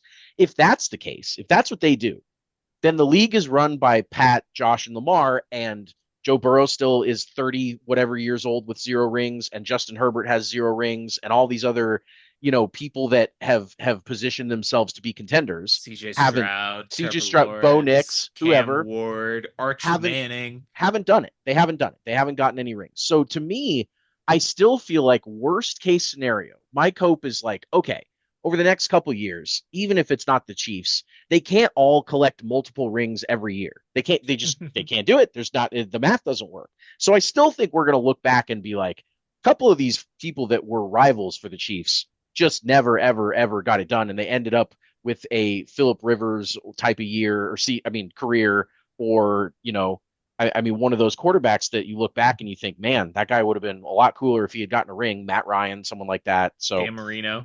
well, yeah, Well, but and I mean, nobody's going to be Marino. I Let's cool our jets there. well, I was going to say, and I mean, you are presupposing in that worst case scenario that whoever comes out of the AFC wins the Super Bowl in the first Correct. place. Correct. Like, That was zero what NFC. if it's the Packers who Yes. win? With Michael Parsons there now, and it's just like, is Yes. Jordan Love suddenly going to be like on Patrick Mahomes level? No, of course not. If, No. I don't know, there are a lot of people who think the Buccaneers are a sexy Yeah. pick, because Let's get Baker a Baker ring. Mayfield's he's a cool guy, great guy. Nobody's going to put him The on Patrick's level. Lions, The Lions, Yeah. Yeah. Jared Goff. No, I Caleb don't think so. Williams. Yep. The only scenario in which the Chiefs like yeah, sort of legacy yeah, is seriously challenged is if the Eagles repeat, Yep. eh, right? Yep. That would be yeah, the You're one right. more than almost any team, even in yeah. the AFC.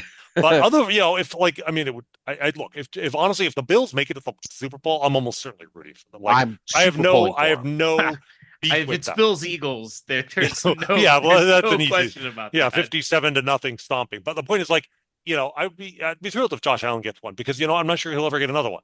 Yeah. Um, Probably won't root for the Bengals. Sorry, can't bring No, myself to do No, that. I couldn't. The no. Chargers, yes, Broncos burn in hell, but Chargers, yeah, Yeah. I'd be, Burning. they've never won a Super Bowl, and yeah, I mean that's the thing How do you feel to about take the a step Ravens? back. I Right? mean, Kind of they would kind of tie us for nitpicky. Super Bowls this century, right? So there Uh-huh. is that part of it. Uh-huh. They might be after the Eagles. That probably the team I'd least like to see Yeah, win. I agreed. think I'd I have to agree look with through. you. I mean, Well, the Bengals. taking out like It's a crazy big, ones like yeah. the Patriots coming out of Well, nowhere sure. and winning No. another one or something like Can that. you But like, imagine? Oh my God. but Drake this fans, sure. gets it. You talk about the legacy. I mean, you guys talked, I think, about this last week on the show about how the number of regular season wins or the overall wins the Chiefs had, like what 107 or whatever, 106, I think it 17. is. Yeah, Yeah. and like you have to go Yeah. back so many however Yeah. many years for somebody. To me, that understates what we've seen, because like if you look at playoff wins, Patrick Mahomes has won 17 playoff games. There are 13 NFL franchises who have never won 17 playoff games in their entire history, Yep. right? Yep. With like one more good, one more run to the Super Bowl, Patrick Mahomes single-handedly will probably pass the Titans, the Seahawks, um, Oh, maybe that's even the good. Dolphins. Like, Yep. Okay. so like just think about, like, if another team wins it all and the Chiefs get knocked out even in the first round, hopefully they'll win at least one game, whatever. But like, I saw 4 playoff wins in my lifetime before Patrick Mahomes. Like, I can Yeah. take one bad year. It's okay. It's fine. Yeah. That's It's fair. fine. But the fact that, and even that, like, we will hopefully look back at this the next time we talk in like a month and be like, why were we so down on the Chiefs after one bad game? Like, Yeah. it's one game. It it sucked, and they lost by 6 points and almost had a chance to get the ball back to win the game. So like, let's keep some perspective Here's some Uh, coke. They don't have Tyreek yet. here. At this point, I almost would rather have a running back, though. They don't you have don't Brees have Hall Brees yet. Hall yet. They don't have Brees Hall yet. Okay. He did write both of those in the show notes, by the I way. did. I was planning that.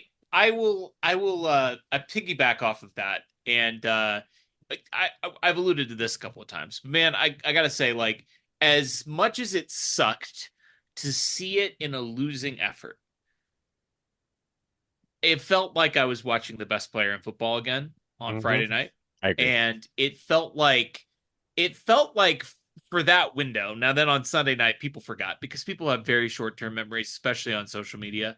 But it felt like everybody else that was watching that game was like, oh yeah, this guy's the best. We even some of the people that have been saying like, he's fallen off, he's washed, whatever, as he was winning both AFC titles and a Super Bowl over the last 2 seasons.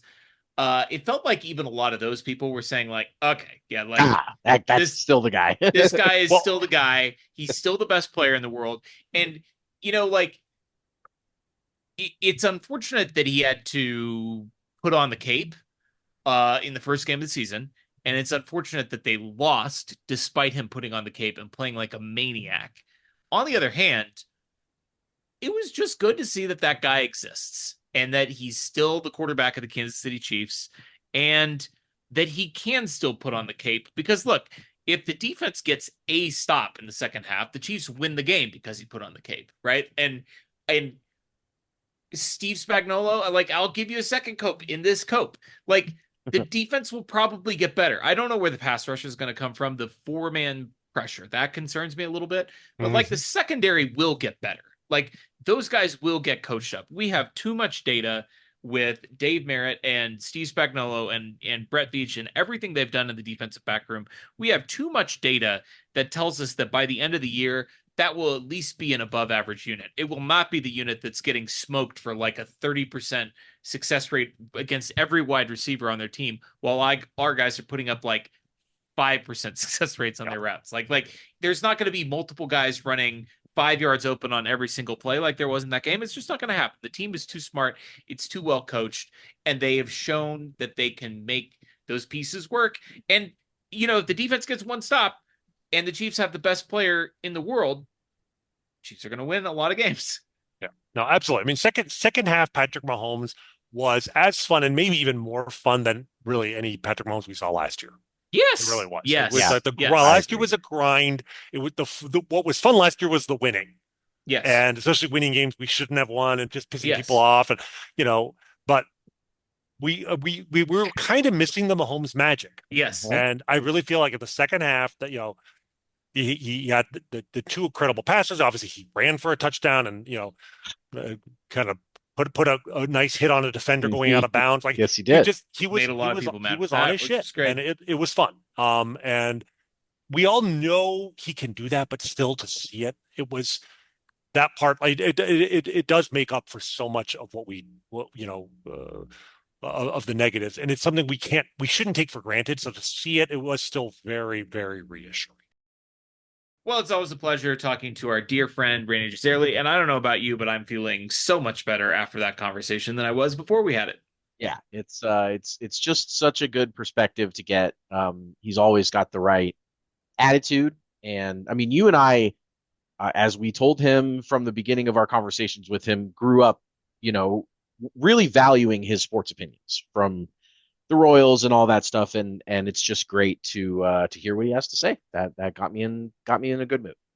All right, well, let's this is like the it's like the reverse compliment sandwich where instead of sandwiching the bad in between, or we're sandwiching the good in between two bad things, as opposed to, the bad in between two good things. We have to end with the preview of the Chiefs week 2 matchups. The Philadelphia Eagles are coming to town to take on the Chiefs. The Eagles, of course, are 1-0. They beat the Cowboys on the Thursday Night Football season opener, and the Chiefs, of course, are 0-1. And the last time these two teams played was 2 games ago, in the last game of the 2024 season, and we all know how it went. It did not go well for the Chiefs at all. So we No, kind of alluded to this during the news. I mean, like, this is for a team that has won 3 Super Bowls in the last 5 years. This has to be as big of a regular season game as they've played in the last 5 seasons, right? Like, I mean, I don't know what a team that has won so much in the playoffs. Like, if you were to go back 6 years, the Buccaneers in Week 5, the year after the Buccaneers Super Bowl, when they had to hmm go down to Tampa after they'd gotten their asses kicked by the Buccaneers. hmm Remember that first quarter? And yes, exactly. And Brady was still the quarterback. That was still before he was retired. Like, that was a big one, but that was now 5 seasons ago. This is a big game for a week 2 regular season game in a way that this team is not used to playing big regular season week 2 games. I agree.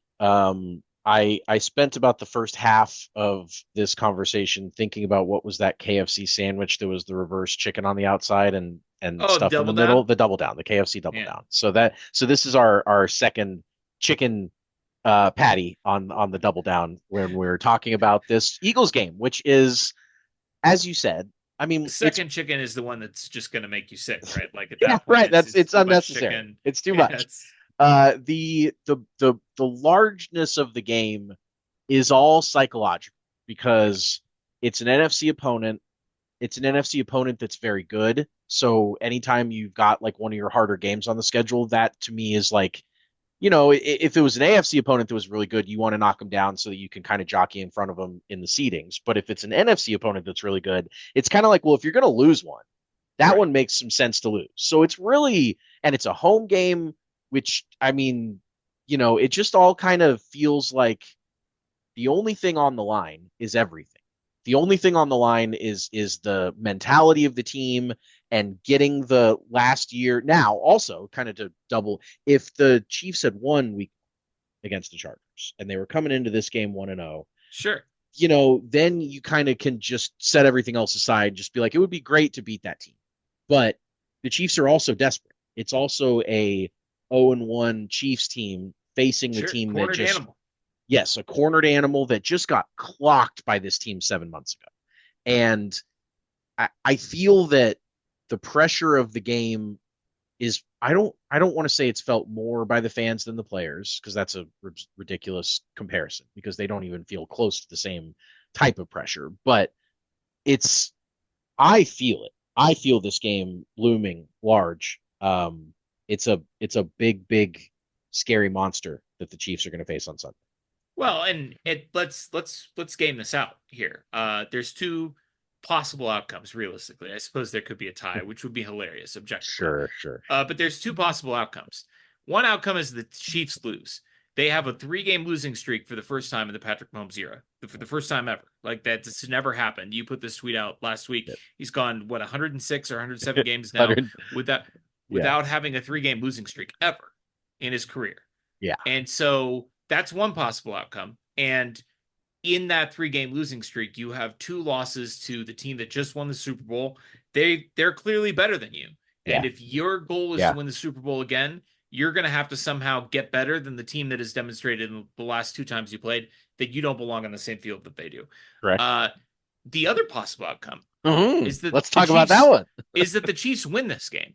And as we just talked about with Rany, if the Chiefs win this game, then it's kind of like everything is okay again, Yeah, right? Like yeah, I would agree. we sunk so much when we were talking in the morning. We sunk so much into week 1 being the week that they came out and exercised the demons of Super Bowl 59, and they proved to everybody that that game was a fluke, and they're back and they're better than ever.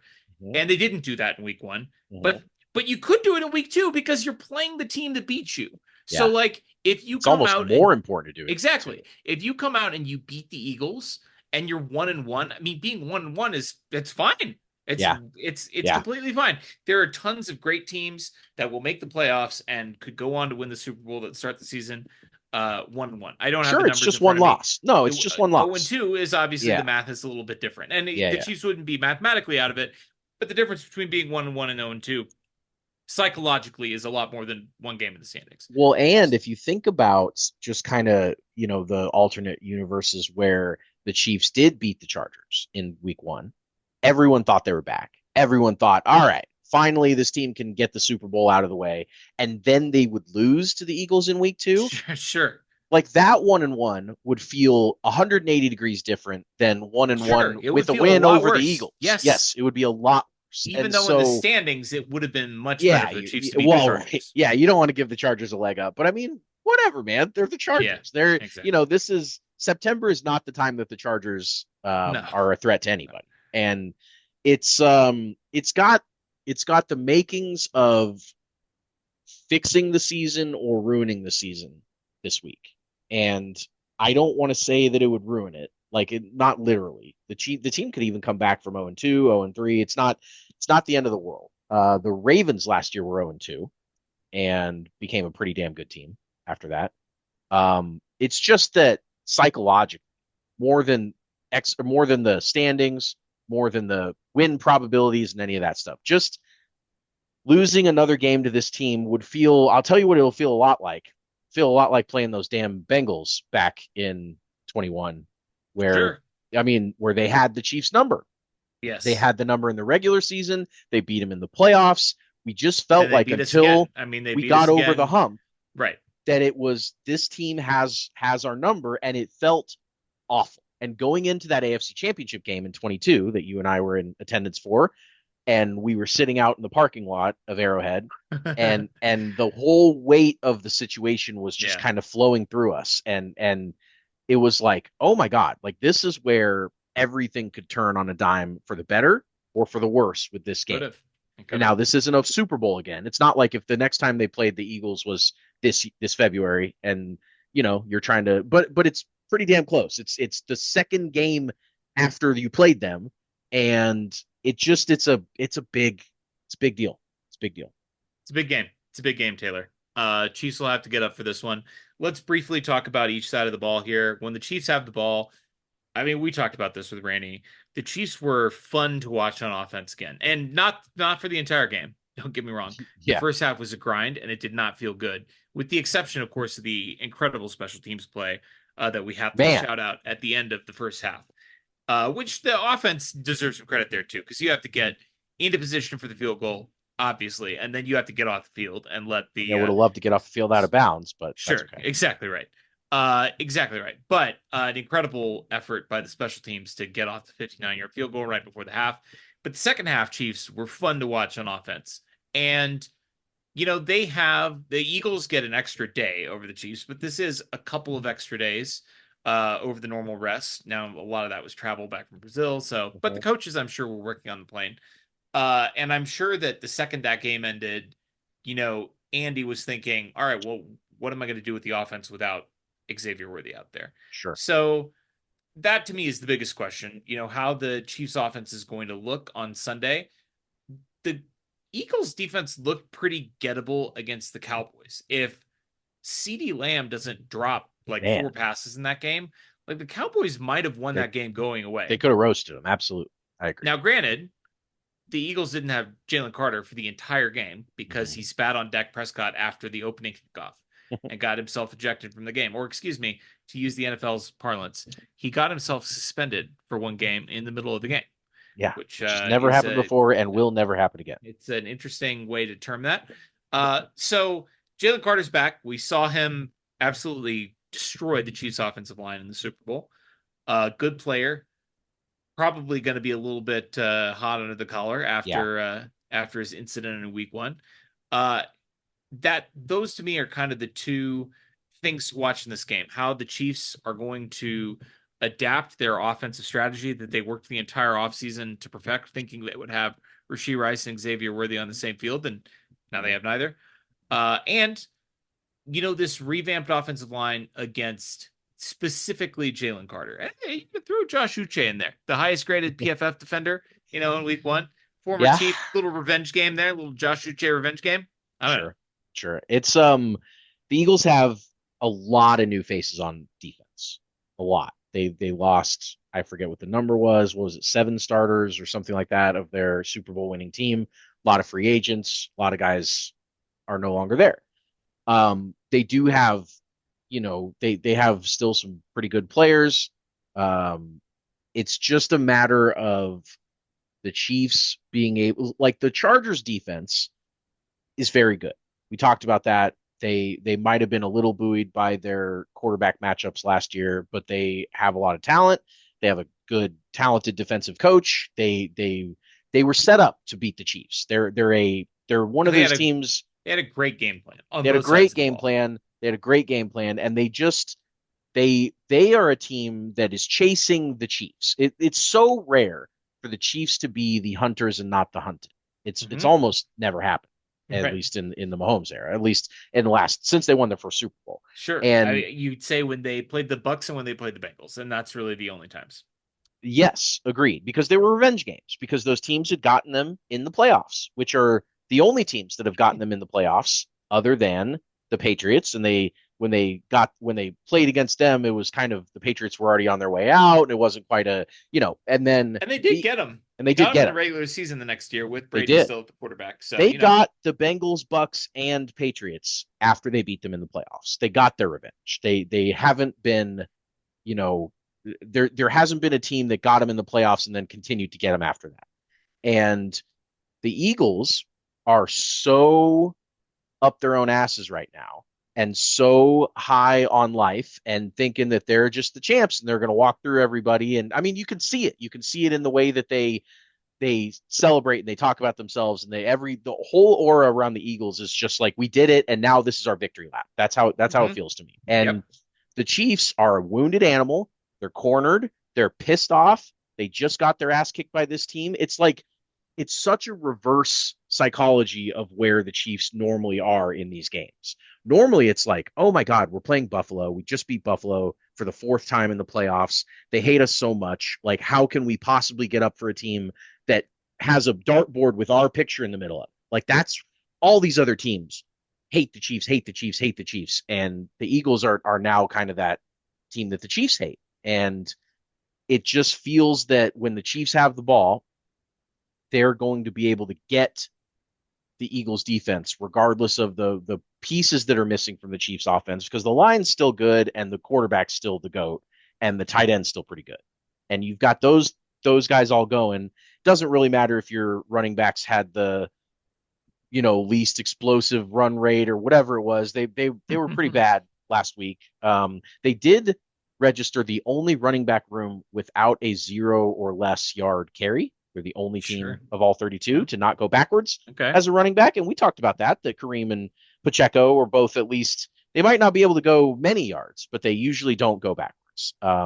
So we'll see how the offense can put it together. I'm cautiously optimistic that they'll be able to move the ball. I'm not saying they're going to score 30, but I think that we're going to not see that like just Chiefs offense ground to the hall 3 points and a half like the Super Bowl Right. first half. Right. I It'll be can't better than that. imagine Can't be either worse. half going like that. Yeah, it can't possibly be worse than that was. No, It almost literally can't. And we as no. Kansas City sports fans, famously, Buddy Bell, manager of the Royals, rest in peace, said, "Don't ever say it can't get any worse." Is Buddy Bell I dead? Isn't he? I don't know. I didn't remember. I think he is. Okay. Well, Google R.I.P. this. Buddy Bell. Google this while I'm speaking. No, So we can. he's alive. He's like, Oh, thank God. yeah, you did a It's a Sunny, Wade Boggs yeah, Wade situation. Boggs, Yes, yeah, for sure. exactly. All right. No, Okay. he For was some born in reason, 51, so he's okay. 75, All right. 74. Okay. Well, thank God for that. I'm glad Buddy Bell is still with Yeah. us. And Oh, you he freaked me out. famously said, don't ever say it can't get any worse. Yeah, I feel very confident that it can't get worse than that. That was rock bottom. And agreed. if it Believe is me, worse than agreed. that, we will not be podcasting next week, No. or probably ever again. Uh, Yeah, let's talk about when the Eagles have the ball. This is the side of the ball that really concerns me yeah, because the yeah. Chiefs, the offense obviously got dominated, and specifically the offensive line got dominated in the Super Bowl. The defense also got dominated in the Super Bowl. They were Yes. out physicaled, I mean the Chargers just embarrassed the Chiefs in Week 1. Now, Embarrassed. again, the Chargers had a great game plan on both sides of the ball, but specifically on offense. And Yeah, we throw the ball. talked about this with Rany. Like it felt like the Chiefs just every single drive they were like, all right, well, but they won't keep throwing it 80% of the time Yeah. because Did you it's hear Jim Rich Eisen the whole Harbaugh and game? it's the Chargers. Yeah, Rich Eisen exactly. He was kept blown away every time Justin Herbert stepped sure, back to pass. Every time. yes. And Yeah. they were the number one team in passing rate over expectation. Mhm. Like they clearly had that game plan. Now, I don't think Jalen Hurts is going to do that. I hope he does. And if he does, exactly, Jalen Hurts is not Justin Herbert. We can agree No, on that. no. We don't know where he slots into the pantheon of NFL quarterbacks. He's Yeah, definitely not as good as Justin Herbert. no. And as a passer, he's not anywhere close to Justin Herbert. Well, If you want to I mean, factor in the that team is running, so I dangerous when they run the it's football. I So know, even if I he know, had a decent day, even if he sure, threw 275 yards, didn't throw a pick, it's still like the ceiling on the Eagles passing game is so much lower than the ceiling on yeah, their running game. That yep, I just hope he passes because that means that the Chiefs will at least be able to match that. They'll at least be able yeah. to play with an Eagles passing attack. They certainly, if the Eagles run with Saquon and with Jalen Hurts the way that they can run, I don't see how the Chiefs match him touchdown for touchdown. We saw this. Now, this was pre Saquon, but we saw this in the Kelsey Bowl, the first Super Mm-hmm. Bowl matchup between these two teams, where the game plan clearly was we will stop the run and force Jalen Hurts to beat us with a pass. Yes. And he had this is one of the games I'm talking about where he'll have games where you're like, oh, this guy's a really good passer. He was And awesome in that game. he knows what he's doing back there. When Mm-hmm. he drops back, not only does he have the physical ability to get the ball where it needs to go, but like he knows what he's doing and where the ball needs to go. But the narrative after that game was like, oh, this is like a 1% of 99th percentile passing Mm-hmm. outcome for Jalen Hurts. Like he Mm-hmm. played, there Mm-hmm. were people that were saying he was the MVP, even though he lost the Super Bowl, which is Mm-hmm. obviously ridiculous because Patrick Obviously. had one of If the Pat best Super sucked, Bowls ever. then I Sure, would have sure. understood the argument. But Pat was unbelievable, as we remember. But we've seen them employ that game plan against Jalen Hurts before, and the Chiefs won that game. Now the Eagles scored 35 points. Mm-hmm. So Was it successful?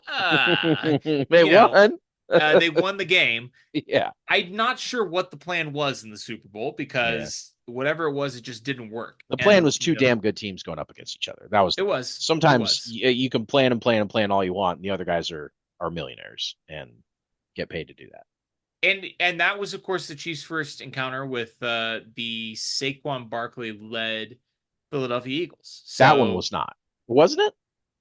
22? No, he wasn't there till no, I 23. didn't know last year in the Super Bowl. Oh, I mean, oh, I see. I see. Yes, yes, yes. You're yes, right. yes, Yep. and it did not go well. It did not go well at No, all. no. But it's funny because even though this team on the whole, we talk about the Seinfeld bit all the time about choosing not to run like Yeah, that. That's very much the mentality of the Steve Spagnuolo defense is like yeah. we choose to let you run, Yep, and then there will be games where they choose not to let you run. yep. And it really is just about what Steve Spagnuolo wants you to do. Whatever you're worse at, that's what the Chiefs will let you do, and they'll try and stop the thing that you're better at. And with the Eagles, we agree. It's very obvious that they're better at running the ball, and so that's what we would expect the Chiefs to try and stop. The only question is whether or not they have the horses to be able to do it. That's what I was And just gonna say. I am so concerned that no matter what the Chiefs try, they just don't have the guys anymore, yeah, especially on defense. I and a mean, lot it's of teams don't have the guys to stop the Eagles from running the ball, no, to be no, you're clear. right. You're right. They have a very efficient, very effective, very ruthless offense that will grind people to dust that are very good on defense. And I just, from what we saw week one, which had a little bit of maybe a travel hangover with the Brazil stuff and all that, there are some extenuating circumstances that we talked about in Cope and et cetera. But Mhm. I just feel that for the first time since 2022, when I really saw the defense turn a corner and become a standout reason for this team to win and not just along for the ride. For the first time since then, I felt like these guys it's going to be a miracle to force a field goal, not even a Yeah, punt. It's going yeah. to be a miracle when the other team does not drive the ball and score a touchdown. And the Chargers showed that those miracles didn't happen very often. I mean, they were wide ass open all day long. They had no pass rush. They had no secondary. There was nothing that the defense did that was successful. And sure, that can happen in games. Like, for example, last year in the Super Bowl, there was nothing that the Chiefs did successfully on defense other than an early pick. But that was the same defense that all year I felt pretty good about. So it's not Mhm. like Sure. it's not, and that's really for the most part, other than Justin Reed, that's these guys. I mean, they're a Mhm. little bit older, and there's no Mike Pinnell, and other than that, it's pretty much those guys. And it's the same coaching staff, and Chris Jones is a Hall of Famer. There's reasons that you could still kind of be like, all right, this defense can probably get it together, but we better start seeing those reasons soon because I'm running out of patience and I'm running out of confidence. Well, and I think your point about the 2022 defense is well made because what propelled that defense into the elite unit it was the next couple of seasons after that? It was that 2022 draft class. Yes. And we saw a flash or two from Ashton Gelati in the first game. We did not see Omar Norman Lott at all, who was a full participant, this week. And they did draft Omar Norman Lott in part to be, that run stopping tackle in the middle of the defense, kind of like a nose D tackle. He's a big boy. And Mhm. you need big boys to stop these big boys on the Eagles. Yeah, you do. You need beasts to stop beasts. Now, if we had Beast Yes. Pinnell, that would be, Yes. he was one of the highest graded run defenders in the NFL last week for Yeah. the Bengals. But I digress. The point is, it would be great to see some of the rookies step up. Now, it might be too early for that. The 2022 team, it didn't really come together until towards the end of the year. And then in the playoffs, they were obviously great. And then 23, they turned in an all-time great defensive season. That unit did. But this would be the week where you would want to see it. Now, those guys have less at stake. They weren't there in February when the Chiefs got blown out of the building, but they've heard about it. Yeah. They've been hearing about it every day since they showed up for rookie minicamp in May. Like this game has been circled on the calendar. This is a memory that you may not have been here for, but that everyone else in the building desperately wants to erase. Yep. and you can play a part in that. And man, if you're a rookie, if you're Ashton Gelati or Omar Norman Lott or Noel Williams, or Brashard Smith, like what better way to ingratiate yourself to the Yes. veterans on this team than Yes. And making the a big play fans. that helps this team beat the Philadelphia Eagles? I couldn't agree more. There's a lot that the rookies can do right this week, and there's really nothing they can do wrong. There's no pressure on any of the rookies. There's no, I mean, it's all in front of them. They can go out there and take it. So let's see them do it. Let's hope we see a Chiefs win on Sunday. It's always sunny in Chiefs Kingdom.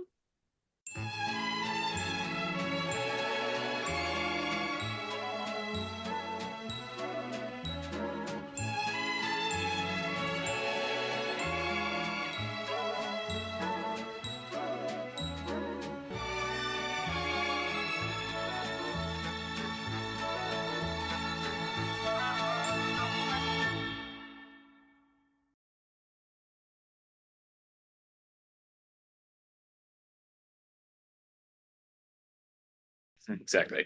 Okay, I'm ready to bring us back in.